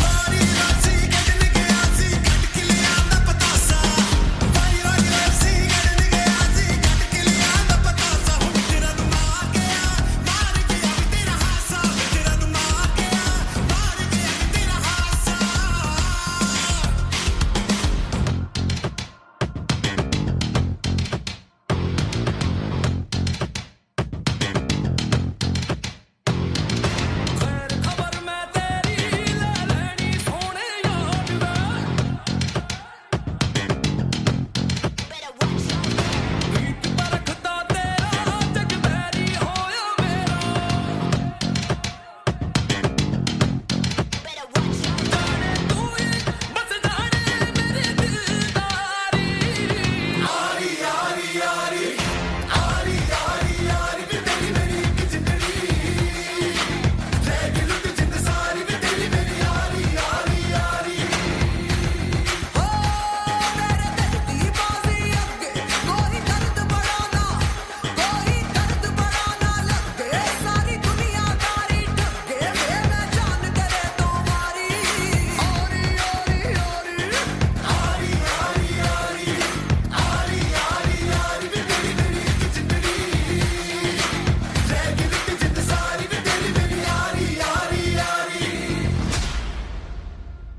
क्या गीत था film धुरंधर का, और क्या film थी धुरंधर 2 revenge. धुरंधर पहली और धुरंधर 2 ने सारे रिकॉर्ड्स तोड़े हैं। धुरंधर 2 ने तो कहा जा रहा है यहाँ पर ऑस्ट्रेलिया में जो हिंदी फिल्मों का रिकॉर्ड होता है वो जो अक्सर हिंदी फिल्में पूरे सीज़न में कमाती हैं, वो इन्होंने एक हफ्ते में ही पूरा कमा लिया था।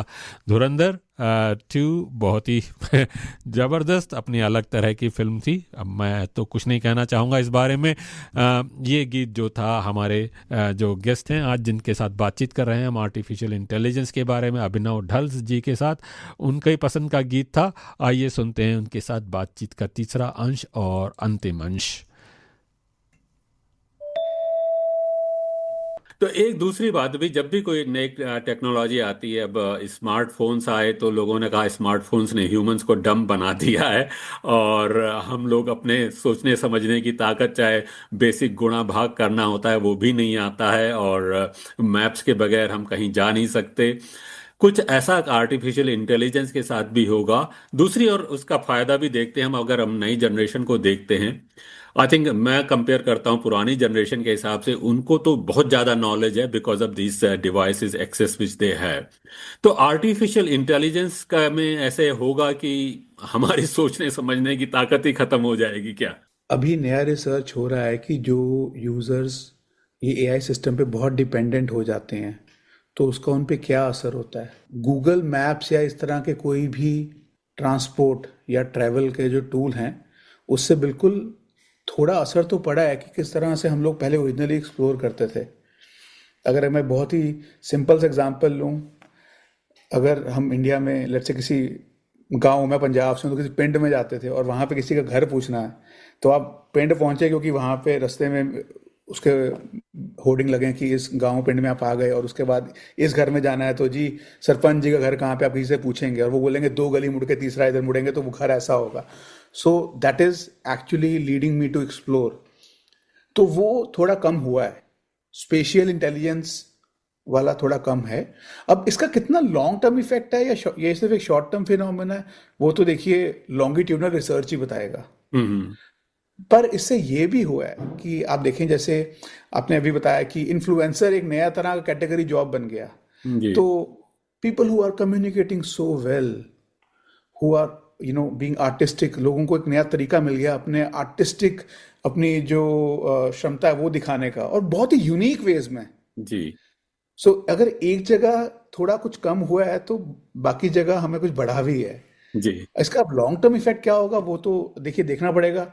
अब कैलकुलेटर आया तो ठीक है, हम लोग सिंपल अरिथमेटिक खुद से नहीं करते। अब हम लोगों ने स्कूल में देखा है, मेरे बच्चे they will still use calculator, है ना, हम दिमाग में थोड़ा कुछ कर सकते हैं, पर क्या उसकी जरूरत भी है?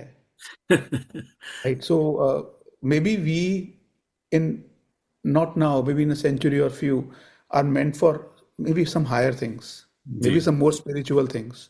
So AI will assist us जो ये simple चीजें, monotonous चीजें automate करने में, and we human beings will do higher spiritual level things. जी। और कई डूम्स डे की भी हमें फोरकास्ट देखने सुनने को मिलती हैं। अब स्टीवन हॉकिंग ने भी कहा कि जो है शायद ह्यूमन रेस ही खत्म कर देगी ये artificial intelligence. Is that right? देखिए, दुनिया तो पता नहीं कितनी बार खत्म हो चुकी है। 2012 में भी हुई थी, 2000 में Y2K के टाइम भी हुई थी। अगर इतने बड़े साइंटिस्ट कह रहे हैं तो शायद वो अभी की नहीं, वो बहुत फ्यूचर की बात कर रहे हैं जहाँ पे चीजें अनकंट्रोल्ड। इट्स लाइक सेइंग कि अगर मैं ग्लोबल वार्मिंग नहीं कंट्रोल करते तो क्या होगा उससे, पर अभी एआई में ऐसी कोई क्षमता नहीं है। अच्छा। अब बड़ा एक सिंपल सा एग्जांपल है, हम जब मैथ्स में ब्रैकेट्स लगाते हैं किसी भी इक्वेशन के आसपास, आप 10 ब्रैकेट लगा दीजिए लेफ्ट और राइट वाली, और फिर एआई सिस्टम को कुछ भी पूछिए उसके बारे में कि कितनी ब्रैकेट्स किधर हैं, बैलेंस हो रहा है, तो उसके लिए अभी वही चैलेंज है। जो छोटा बच्चा है, चाहे वो इक्वेशन छोटा सॉल्व ना कर पाए, पर वो ब्रैकेट बता देगा कि अच्छा इसकी बैलेंस इधर है, लेफ्ट की राइट है, तो ये कंप्लीट हो रही है इक्वेशन। तो अभी AI is a very smart kid, उसको दुनिया का नहीं पता है। But yes, if applied to a very critical example, बहुत ही वो यूज केस जहाँ पे इल इफेक्ट्स काफी हो सकते हैं in uncontrolled manner, then it can be harmful. But then this applies to anything and everything in life. अच्छा सही बात है।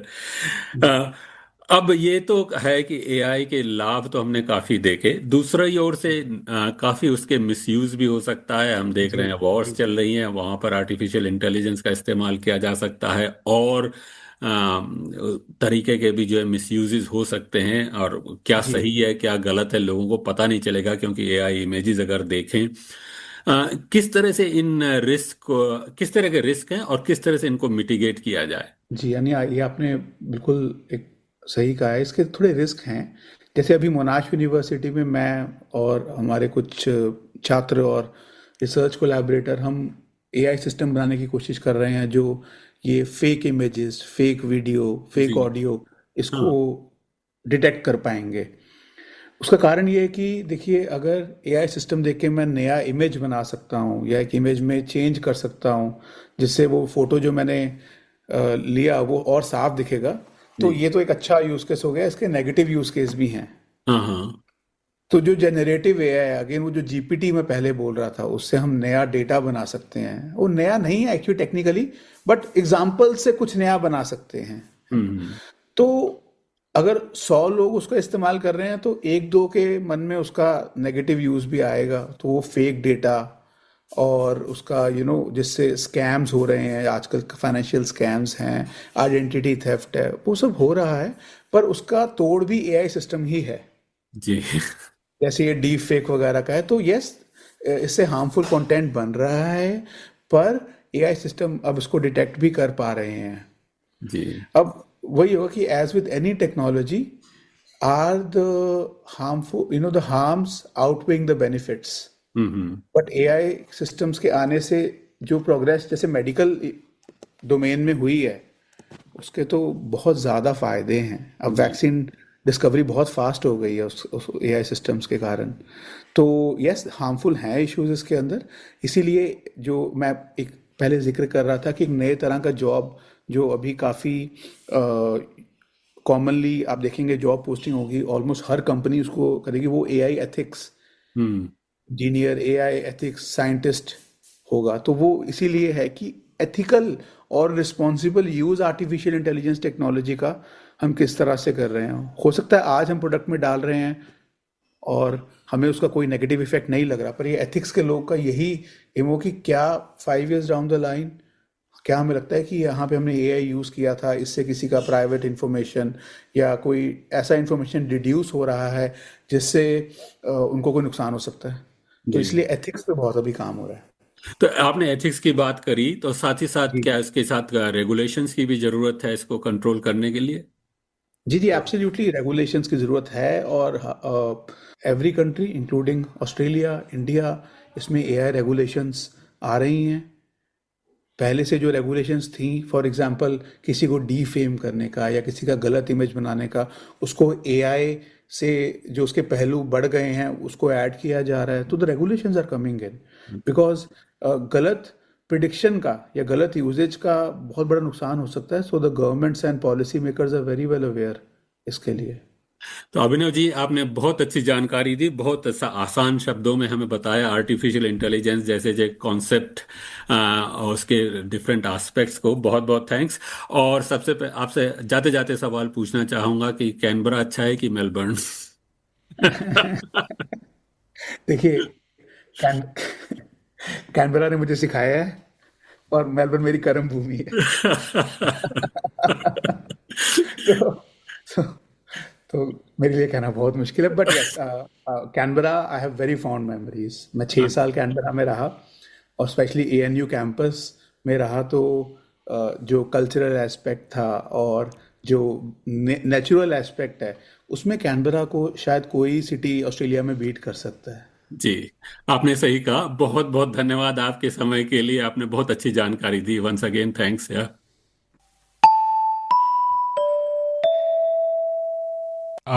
आपने ये बातचीत सुनी अभिनव जी के साथ। आशा है कि आपको ये बातचीत पसंद आई होगी और अपने इस खूबसूरत कैनबरा के शहर में आप सुन रहे हैं अपना मन पसंदीदा कार्यक्रम रेडियो मनपसंद तड़का लगा के, जो आपके साथ 24 घंटे 7 दिन आपके रेडियो मनपसंद ऐप पर होता है और साथ ही साथ CMS FM 91.1 पर हर रविवार को 10 से 12 के बीच में और मंगलवार को शाम को 6 से 7 के बीच में आता है आपके पास।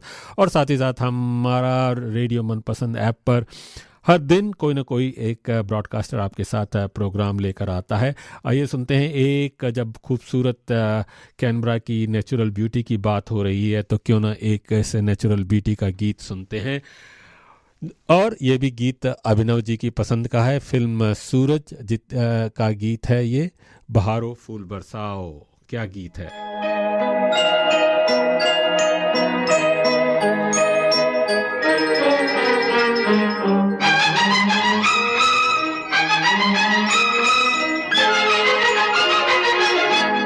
बहारो फूल बरसाओ, मेरा महबूब आया है, मेरा महबूब आया है।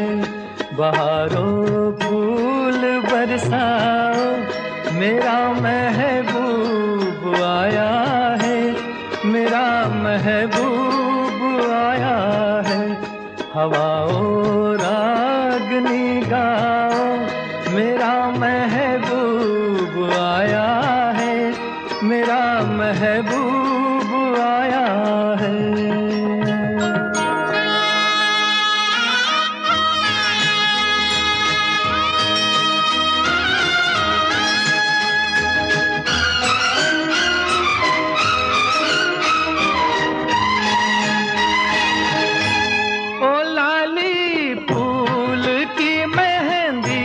लगा इन गोरे हाथों में, उतर आए घटा का जल, लगा इन प्यारी आँखों में। सितारों मांग भर जाओ, मेरा महबूब आया है, मेरा महबूब आया है। बहारों फूल बरसाओ, मेरा महबूब आया है, मेरा महबूब आया है।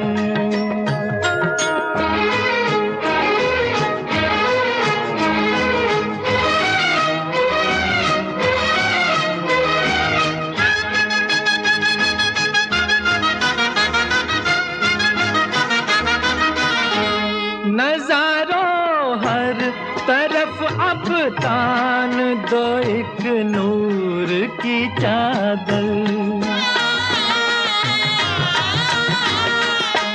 बड़ा शर्मीला दिलबर है, चला जाए न शर्मा कर।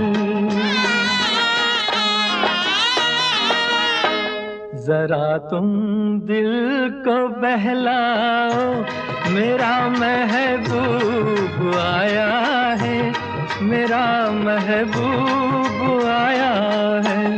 बहारों फूल बरसाओ, मेरा महबूब आया है, मेरा महबूब आया है।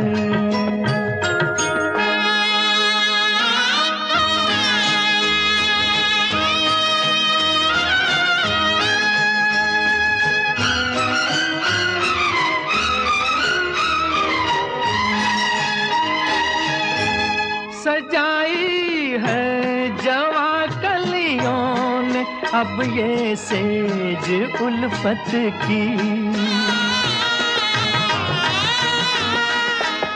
इन्हें मालूम था आएगी एक दिन रुत मोहब्बत की। फजाओ रंग बिखराओ, मेरा महबूब आया है।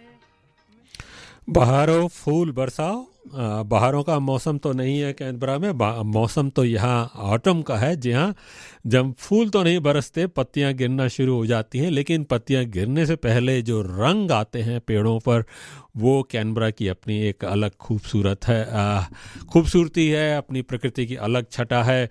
और जब प्रकृति की बात करते हैं तो इसका आनंद ही अलग तरीके से उठाया जा सकता है। मगर कुछ हमारे भारतीयों को जो इस तरह के प्रकृति का आनंद से तो है, लेकिन साथ ही साथ उनको जो भारत का आनंद आता है जो वो यहाँ पर नहीं मिलता।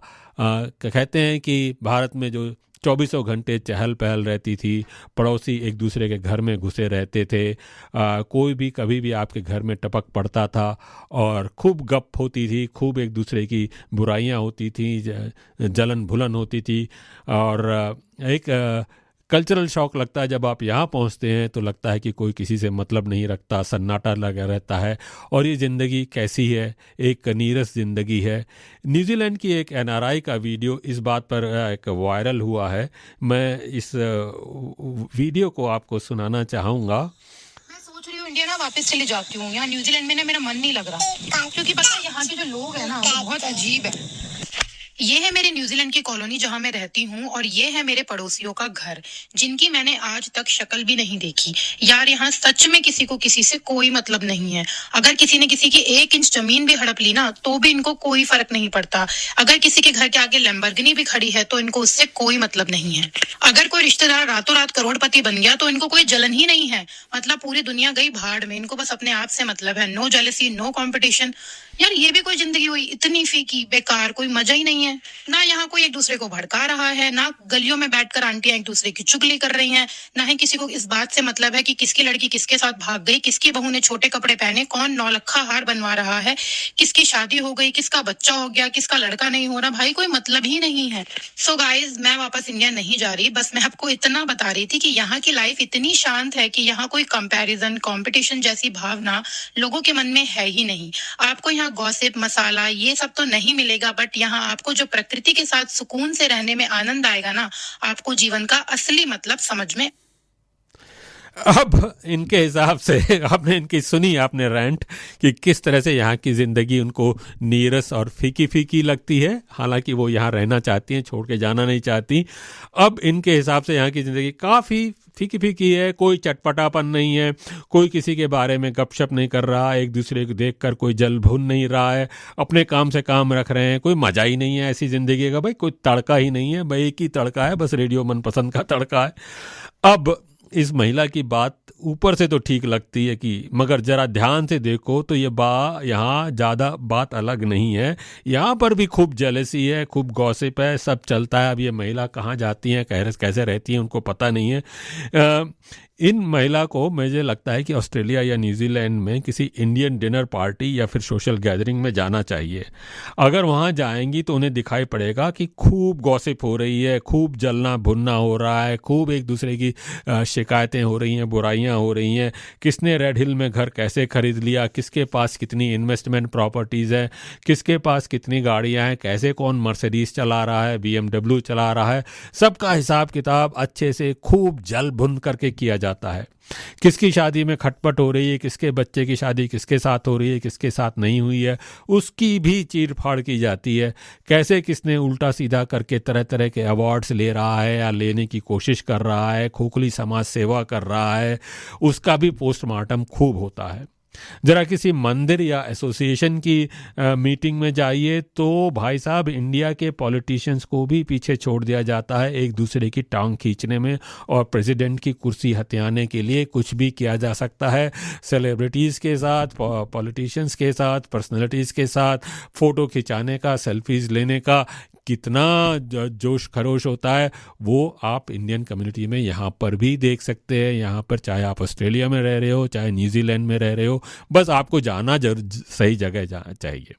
अब ये जलने भुनने की बात अगर की जाए तो ये जलना भुनना केवल हमारे इंडियन कम्युनिटी का ही नहीं है। हम तो ये तो अपना मानव स्वभाव है। अगर आप अपने ऑफिस में जाके देखिए तो सब तरह के लोग जो हैं वहाँ पर, आप किसी क्रिसमस पार्टी में जाइए आप ऑफिस के कलीग्स के साथ, जिसमें तरह तरह के लोग होते हैं, इंडियन कम्युनिटी के लोग नहीं होते। आफ्टर वर्क पब में जाइए या फिर क्रिसमस पार्टी में जाइए या लंच पर जाइए तो पहला सवाल होता है व्हाट्स द गॉस। जी हाँ, गॉस यानी गॉसिप। और फिर शुरू होता है कैसे किसको प्रमोशन मिला, किसका किसके साथ अफेयर चल रहा है, किसका किसके साथ डाइवोर्स हो गया है। और अगर कोई लैम्बोर्गिनी चला रहा है तो ये महिला जो कह रही है किसी को परेशानी नहीं होती, परेशानी बहुतों को होती है। और सब जो है सारे शहर में खूब बातचीत होती है। बस फ़र्क इतना है जब यहाँ पर बातचीत करते हैं तो ज़रा अलग तरीके से करते हैं। इसका यहाँ पर हिंदुस्तान की तरह जब जब ये जलने भुनने की जब बात होती है तो ज़रा ये भी तो देखिए, आपने देखे होंगे पिछले साल जो है खूब नो इमिग्रेशन रैलीज हो रही थी। वो भी तो जलना ही भुनना था कि इमिग्रेंट्स आते हैं यहाँ पर, हमारे सारे जॉब्स ले लेते हैं और जॉब्स ले लेते हैं और हमारे घर खरीदे जा रहे हैं और सब तरह की बातें। तो वो भी अपना एक नेशनल पास टाइम है यहाँ पर जलना भुनना। तो यहाँ पर खूब होता है, गप्पें भी खूब लड़ाई जाती हैं, जलना भुनना भी होता है। मगर यहाँ पर जो गपशप का तरीका थोड़ा सा अलग होता है। मोहल्ले के गार्डन में जो आप इंडिया में या अपार्टमेंट की बालकनीज में खड़े होकर महिलाएं एक दूसरे के साथ बातें करती थी, या वृद्ध लोग जो हैं अपना नीचे बैठे हुए अपना मोहल्ले के पार्क में बैठे बातचीत करते थे जोर जोर से। यहाँ से वो जोर जोर से पब्लिक प्लेसेस में नहीं करते हैं, लेकिन दब कर फुसफुसा कर यहाँ पर भी खूब गॉसिप होती है, खूब जलना भुनना होता है। तो ये अपने आप में गलत है। सबका तड़का यहाँ भी लगता है बड़ा जरा अलग तरीके से। आदमी तो आदमी ही रहेगा, जलना भुनना गप्पे मारना तो आदमी का स्वभाव है, चाहे कहीं भी रह रहा हो। बस उसको एक्सप्रेस करने का और पैकेजिंग उसकी अलग होती है। तो अगर आपको यहाँ पर रहना है और इस गपशप का मज़ा लेना है तो जलने भुनने के यहाँ के जो तौर तरीके हैं या गपशप मारने के जो तौर तरीके हैं वो सीख लो। नहीं तो जैसा आपने कहा कि प्रकृति का छटा का आनंद उठाओ। अपना यहाँ नेचर बढ़िया है, आराम से शांति से रहो और उसका आनंद उठाओ। और इस पर हमें गीत आता है, बहुत ही खूबसूरत गीत, फिल्म जो जितेंद्र की फिल्म थी, बूंद जो बन गई मोती, बूंद जो बन गई मोती। यह कौन चित्रकार है, क्या खूबसूरत गीत था जो कहता है कि इस नेचर को किसने बनाया है। और इसी नेचर में आप गुम हो जाइए तो फिर जलना भुनना गपशप मारना सब भूल जाएंगे। हरी हरी वसुंधरा, नीला नीला ये गगन, नीला नीला ये गगन।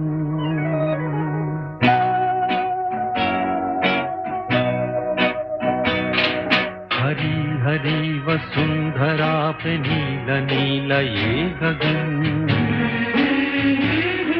कि जिस पे बादलों की पालकी उड़ा रहा पवन।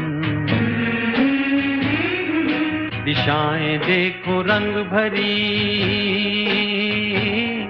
दिशाएं देखो रंग भरी, चमक रही उमंग भरी।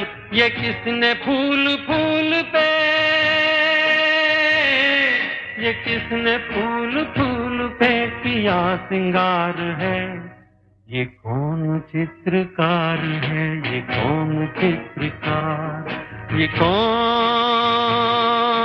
चित्रकार है, ये कौन चित्रकार है, ये कौन चित्रकार।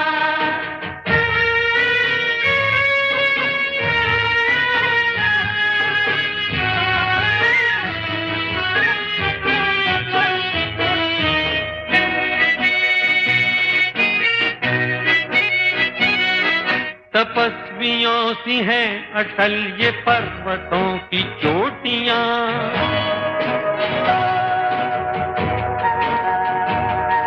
ये सर्प सी घुमेरदार घेरदार घाटियां,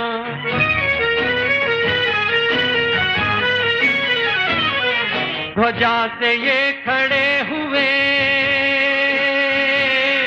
ध्वजा से ये खड़े हुए हैं वृक्ष देवदार के, गलीचे ये गुलाब के, बगीचे ये बहार के। ये किस कवि की कल्पना,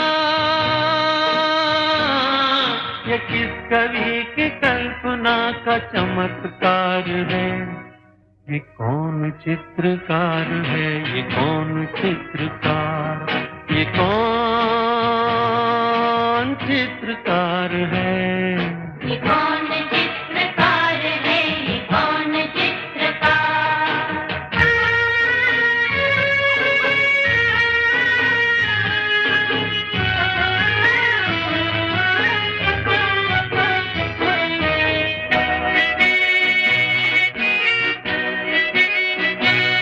कुदरत की इस पवित्रता को तुम निहार लो,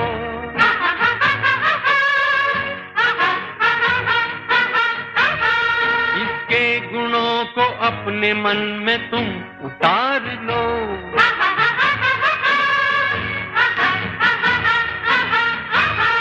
चमका लो आज लालिमा, चमका लो आज लालिमा अपने ललाट की, कण कण से झांकती तुम्हें छवि विराट की। अपनी तो आंख एक है, अपनी तो आंख एक है, उसकी हजार है। ये कौन चित्रकार है, ये कौन चित्रकार, ये कौन चित्रकार है, ये कौन चित्रकार है, ये कौन चित्रकार, ये कौन चित्रकार है, ये कौन चित्रकार। जी हाँ, ये कौन चित्रकार है। ये गीत था फिल्म बूंद जो बन गई मोती, और फिल्म थी जितेंद्र की, जिनके जन्मदिन मनाया गया था। 84 वर्ष के हो गए हैं 7 अप्रैल को हमारे जितेंद्र, और बातचीत कर रहे हैं। एक साथ ही साथ एक अनाउंसमेंट ये भी है कि यहाँ पर एक और आ रहे हैं गुरु, वो हैं जो है वो उनका नाम है सिद्धेश्वर सिद्ध गुरु गौरवानंद जी, और ये जो हैं 86 वर्ष के स्पिरिचुअल मास्टर हैं, जिन्होंने 20 साल तक हिमालय में साधना की और पावरफुल अष्ट सिद्धि नवनिधि प्राप्त की है।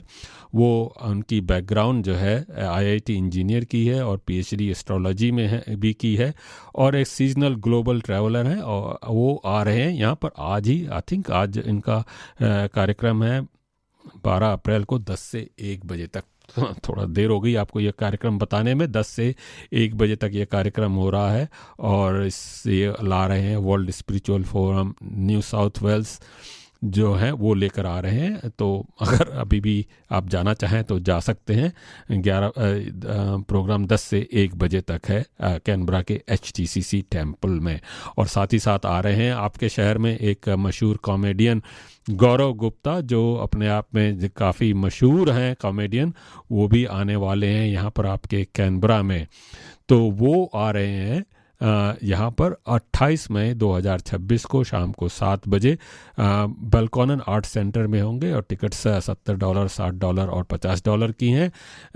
गौरव गुप्ता बहुत ही मशहूर कॉमेडियन है, हालांकि उनकी कॉमेडी अलग तरह की होती है गौरव गुप्ता की, और बहुत ही मज़ेदार हैं। आप इस शाम का आनंद उठा सकते हैं। टिकट्स आपको बताया जैसे, और आपको टिकट्स के लिए जाना पड़ेगा कहाँ पर, ये मैं आपको रेडियो मनपसंद की फेसबुक पोस्ट पर आपको ये जानकारी मिल सकती है कि कहाँ पर जाए। और ये बताएं, थर्सडे 28 मई 2026 को ये कार्यक्रम हो रहा है। ये जो है अगर आपको कॉमेडी पसंद आती है तो बहुत ही अच्छा रहेगा। तो लगता है कि बहुत लोग आ रहे हैं हमारे कैनबरा में, कॉमेडियन भी आ रहे हैं, महात्मा संत वगैरह भी आ रहे हैं, और तरह तरह की पर्सनैलिटीज़ आ रही हैं। लेकिन सबसे बड़ी पर्सनैलिटी जो ऑस्ट्रेलिया में आने वाली हैं वो हैं भारत के प्रधानमंत्री मोदी जी। जी हाँ, प्रधानमंत्री मोदी ऑस्ट्रेलिया आ रहे हैं और ये ऑस्ट्रेलिया की उनकी तीसरी यात्रा होगी। इससे पहले वे 2014 और 2023 में ऑस्ट्रेलिया आए थे। ये कहा जा रहा है कि प्रधानमंत्री मोदी 8 जुलाई को यहाँ पर ऑस्ट्रेलिया आएंगे। हालांकि इस डेट का कोई ऑफिशियल कंफर्मेशन, ऑफिशियल डिक्लेरेशन नहीं हुई है।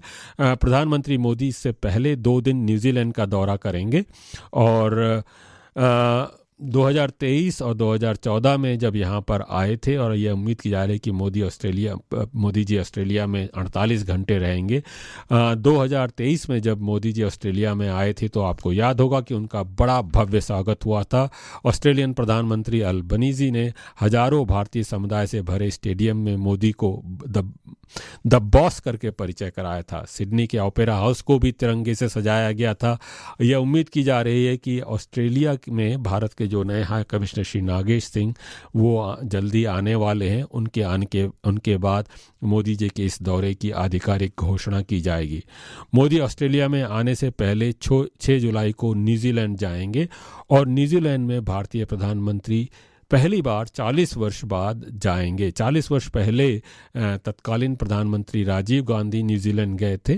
उस समय दोनों देश एंटी न्यूक्लियर पॉलिसी और स्वतंत्र फॉरेन पॉलिसी पर विश्वास करते थे, परंतु दोनों देशों में कोई खास आर्थिक संबंध नहीं थे। अब मोदी जी जब न्यूजीलैंड जाएंगे तो ये उम्मीद की जा रही है कि दोनों देशों के बीच में एक फ्री ट्रेड एग्रीमेंट साइन होगा। और न्यूजीलैंड में तो आपको मालूम ही है कि जैसे कि ऑस्ट्रेलिया में इंडियन डायस्पोरा बहुत बड़ा हो गया है और ये उम्मीद की जा रही है कि मोदी जी के इस दौरे के बाद इन दोनों देशों के बीच में संबंध और भी बढ़ेंगे। तो ये तो मोदी जी वहाँ पर आ ही रहे हैं और साथ ही साथ आ रहे हैं ऑस्ट्रेलिया में। मोदी जी का दौरा उस समय हो रहा है जब विश्व की राजनीति आप देख ही रहे हैं कि पूरी तरह से उलट पुलट हो गई है। इस वजह से मोदी जी का ये दौरा और भी महत्वपूर्ण होगा।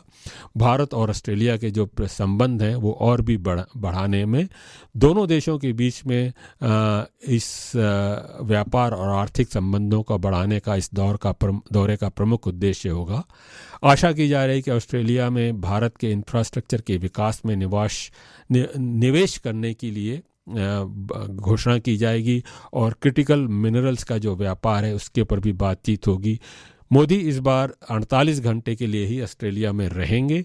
तो ऐसी उम्मीद की जा रही है कि 8 जुलाई को, जैसा कि पिछली बार भी हुआ था, वे भारतीय समुदाय को यहाँ पर संबोधित करेंगे। 2014 और 2023 में जैसा मैंने कहा कि भारतीय समुदाय ने उनका ज़बरदस्त स्वागत किया था। 2023 में तो 20,000 लोगों ने स्टेडियम भर डाला था और यह स्टेडियम उस दिन तो ऐसा लग रहा था कोई रॉक कंसर्ट हो रहा हो, इसीलिए अल्बनीज़ी ने उन्हें ब्रूस स्प्रिंगस्टीन कहा था। मोदी जी ने अपने भाषण में डेमोक्रेसी, डायस्पोरा और दोस्ती की बात की थी और ज़रूर बात की थी चटकास की।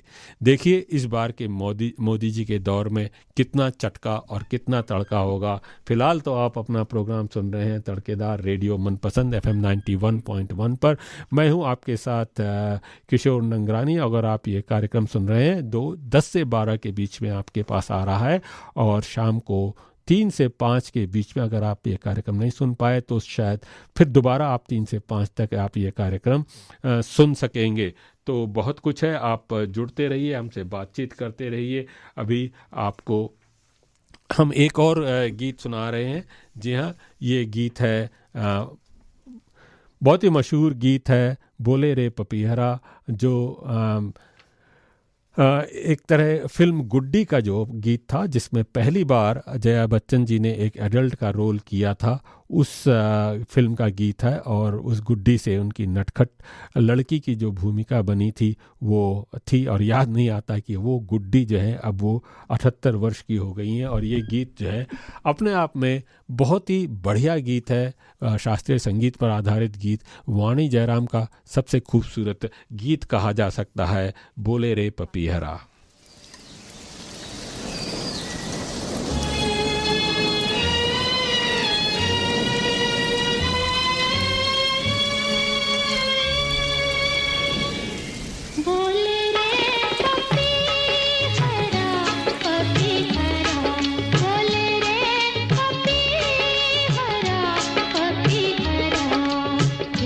घन घर तेरा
क्या गीत था ये फिल्म गुड्डी का, और वाणी जयराम की खूबसूरत आवाज़ में।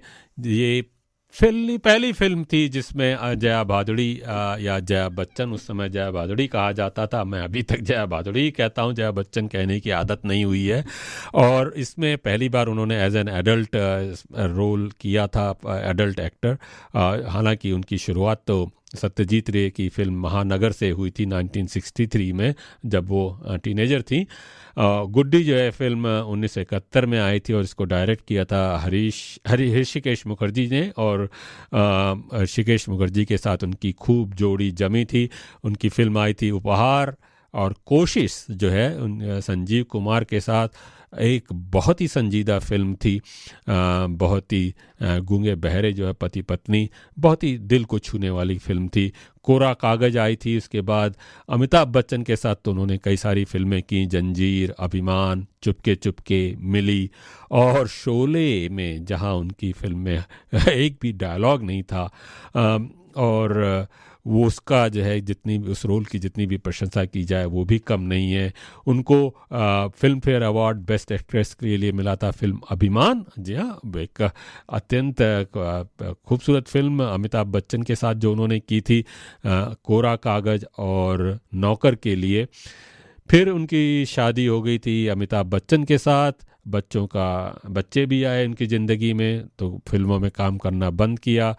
ज़रूर हाँ, 1981 में एक फिल्म सिलसिला में यश चोपड़ा की फिल्म जो थी, म्यूज़िकल रोमांटिक फिल्म थी, जिसमें उनके साथ रेखा था। आपको मालूम ही था कुछ बातचीत हो रही थी अमिताभ बच्चन और रेखा के बीच में प्रेम संबंधों की, कुछ इसी तरह के त्रिकोण पर बनी थी ये फिल्म। शायद क्या सही था जीवन में, क्या फिल्म था, पर्दे का था कहानी, ये अपने आप में अलग सवाल है।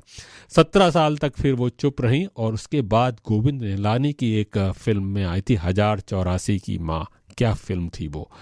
बच्चन ने इसमें फिल्म फेयर अवार्ड्स का बेस्ट सपोर्टिंग एक्ट्रेस अवार्ड भी मिले उनको, इमोशनली ट्रबल्ड मदर्स के लिए, जो फिल्म थी फिजा, कभी खुशी कभी गम, कल हो ना हो, ये 3 फिल्मों में जो उन्होंने कैरेक्टर एक्टर किए थे, और फिर गायब हो गई थी, और फिर वापस आके आई करण जौहर की romantic comedy film family drama Rocky और रानी की प्रेम कहानी में। अब तो जया बच्चन या जया भादुड़ी वो हिंदी सिनेमा की सबसे, अपने ज़माने में एक समय में सबसे सफल एक्ट्रेस थी, सबसे हाईएस्ट पेड थी। अब वो राज्यसभा की सदस्य भी हैं, हिंदी फिल्मों और बंगाली फिल्मों दोनों में इन्होंने काम किया है। फिल्म फेयर अवार्ड्स तो ढेर सारे मिले थे, लाइफ टाइम अचीवमेंट अवार्ड मिला है, पद्मश्री अवार्ड मिला है, और तो उनको ये सब अवार्ड्स जहाँ तक देखा जाए वो उसके लिए पूरी तरह से पात्र हैं, क्योंकि जिस तरह से उन्होंने कंट्रीब्यूशन किया है हिंदी सिनेमा में वो अपने आप में काबिल तारीफ़ है। आइए उनकी फिल्म का एक और गीत सुनते हैं जो आया था फिल्म अभिमान का नहीं, मिली का गीत जो है मैं आपको सुनाना चाहूँगा, मिले कहाँ फूलों से। ऑडियो प्लेयर, इस तोहफे में है 5000 सुनहरे गाने और कुछ यादें।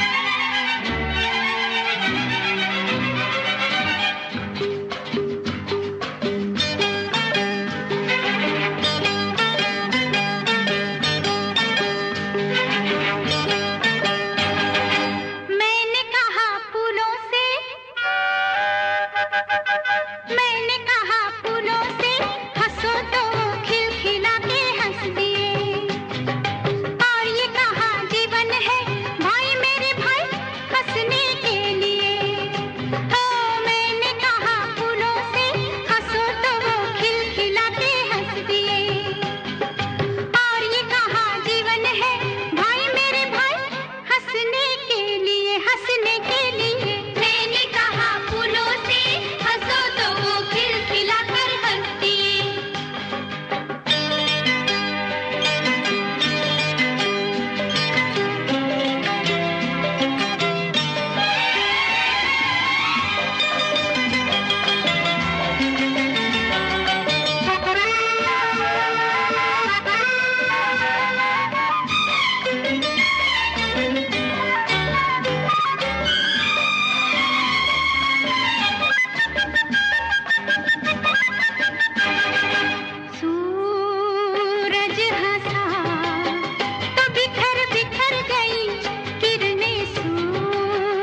ये गीत था फिल्म आपको बताया जैसे कि फिल्म मिली का, और आगे और एक और जया भादुड़ी या जया बच्चन का मशहूर फिल्म ऋषिकेश मुखर्जी के साथ।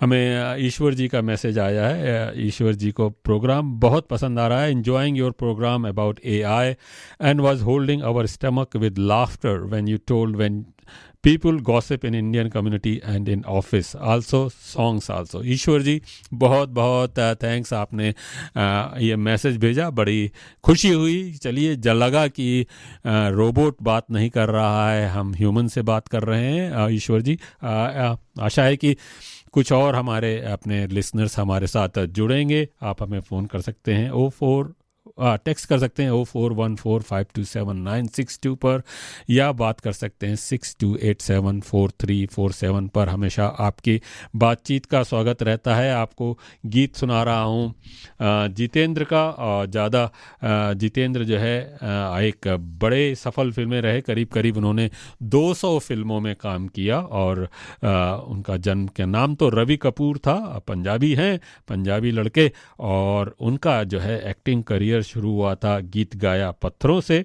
हालांकि वो फिल्म राजश्री की आई थी, काफ़ी इस फिल्म को काफ़ी प्रमोशन किया गया था, पॉजिटिव रिव्यूज़ थे, लेकिन फिल्म बॉक्स ऑफिस पे ज़्यादा नहीं चली। लेकिन तो थोड़े दिनों ये जितेंद्र जी गायब हो गए थे, फिर वो आए फिल्म फर्ज में 1967 में, और ये फिल्म जो है काफ़ी हिट हुई, और इस फिल्म ने जितेंद्र को स्टार बना दिया। इस फिल्म का जो है जो म्यूज़िक था वो अपने आप में बहुत ही सफल हुआ था, अलग तरह से हुआ था, और जितने भी गीत थे वो सब एक के बाद सफल हुए थे। उसके बाद तो फिर उनकी सफलता का जो है एक तरह का दौर शुरू हो गया। 1964 से लेकर 1971 तक जीने की राह और खिलौना संजीव कुमार के साथ, और हमजोली, और कहते हैं बहुत सारी फिल्में आती गईं उनकी एक के बाद एक। एक जो है उनकी फिल्म जो है जो थी नासिर हुसैन की कारवां फिल्म, वो तो अपने आप में बहुत हिट थी, और सबसे अपने आप में आश्चर्यजनक बात है कि ये फिल्म जो है चाइना में सबसे ज़्यादा सफल फिल्म रही। It was the highest grossing foreign film, Raj Kapoor की आवारा फिल्म से भी ज़्यादा लोकप्रिय हुई चाइना में। तो कारवां में भी उनका जो है बहुत सफल गाने रहे थे। फिर थोड़े दिनों तक ये जो है गायब हो गए, उनके फिल्में इतनी सफल नहीं हुई। फिर वापस आ गए तो 1972 से लेकर 1973 तक उनकी फिल्में एक हसीना, दो दीवाने, शादी के बाद, यार मेरा, रूप तेरा मस्ताना वगैरह सफल नहीं हुई, गहरी चाल। और तो एक तरह से फिर उनकी एक जो फिल्म आई जिसका परिचय, जो एक अलग तरह का उनका रोल आया, उसमें जो गीत मैं आपको अभी थोड़ी देर में सुनाऊंगा वो जो था मुसाफिर हूँ यारो, वो बहुत ही मशहूर गाना 1973 में आया था, लेकिन आज भी उतना ही लोकप्रिय गीत है।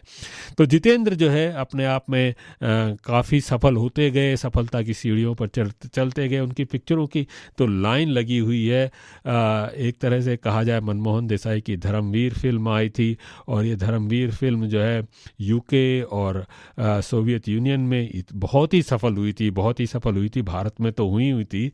और फिर गुलजार के साथ उनकी एक और फिल्म किनारा, जिसका मैंने हेमा मालिनी के साथ उनकी फिल्म थी, उसका भी एक अच्छा गीत सुनाया था। गुलजार के साथ जो इन्होंने फिल्में की थी वो अपने आप में मुझे सबसे ज़्यादा अच्छी लगती है, हालांकि उनकी बाकी फिल्में भी बहुत अच्छी थी। और नाम गुम जाएगा उसका तो वो मशहूर गीत था ही उस फिल्म का। फिर 1980 से लेकर 1990 तक फिर वो अपना एक उनका अलग फेस चला, और उसमें भी कई फिल्में आई उनकी जो सफल होती गईं, चाहे वो टक्कर थी, निशाना थी, ज्योति बने ज्वाला, जुदाई, मांग भरो सजना, ये फिल्में, मेरी आवाज़ सुनो चलती रही। और फिर उन्होंने सपोर्टिंग एक्टर का काम किया कुछ फिल्मों में। अब तो उन्होंने एक अपनी बालाजी मोशन पिक्चर्स बनाई हुई है, और एक सबसे बड़े सफल एक्टर रहे हैं उनके बेटिया एकता कपूर भी जानी मानी एक्ट्रेस हैं। तो वैसे जितेंद्र ने देखा जाए तो एक अलग तरह का इस फिल्म जगत में योगदान दिया है। तो जितेंद्र और जया बच्चन के बारे में काफ़ी बातचीत हुई। चलिए जितेंद्र जी का, जैसे कि मैंने कहा, गीत मैं आपको सुनाने वाला हूँ। परिचय का जो गीत है, मुसाफिर हो यारो, मैं आपको ये गीत सुना रहा हूँ आपको। मैं जो फिल्म परिचय का गीत। और अगर आप हमसे जुड़ना चाहते हैं, बस थोड़ा सा समय रह गया है। जैसा कि मैंने कहा कि अगर आप ये प्रोग्राम पूरा नहीं सुन पाए तो आप शाम को फिर 3 से लेकर 5 तक ये कार्यक्रम सुन सकते हैं अपने रेडियो मनपसंद ऐप पर। और रेडियो मनपसंद ऐप आपके साथ 24 घंटे 7 दिन आपके साथ, आपके हाथ में रहता है। चलिए इसी के साथ मुसाफिर हूँ यारो, मैं भी मुसाफिर हूँ यारो। आपका बहुत बहुत शुक्रिया हमारे साथ जुड़ने के लिए, इस कार्यक्रम को सुनने के लिए, और हमसे हमेशा ऐसे ही जुड़ते रहिए रेडियो मनपसंद ऐप पर, CMS FM 91.1 पर। मैं इसके साथ ही विदा लेता हूँ आपसे।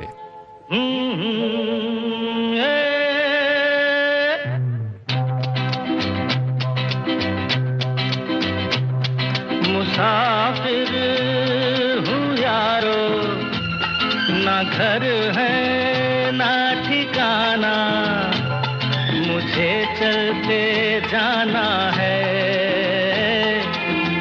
बस चलते जाना।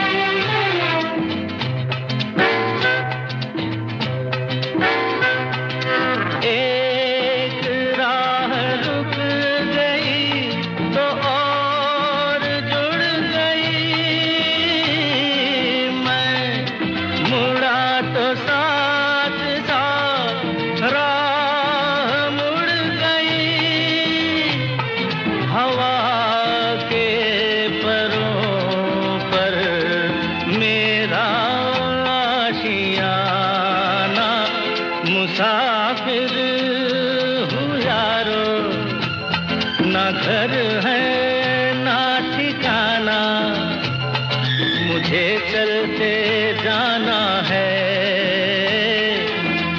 बस चलते जाना।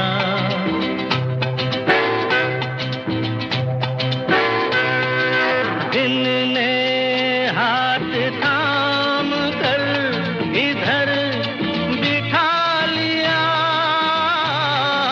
रात ने इशारे से उधर बुला लिया, सुबह से शाम से मेरा दोस्ताना।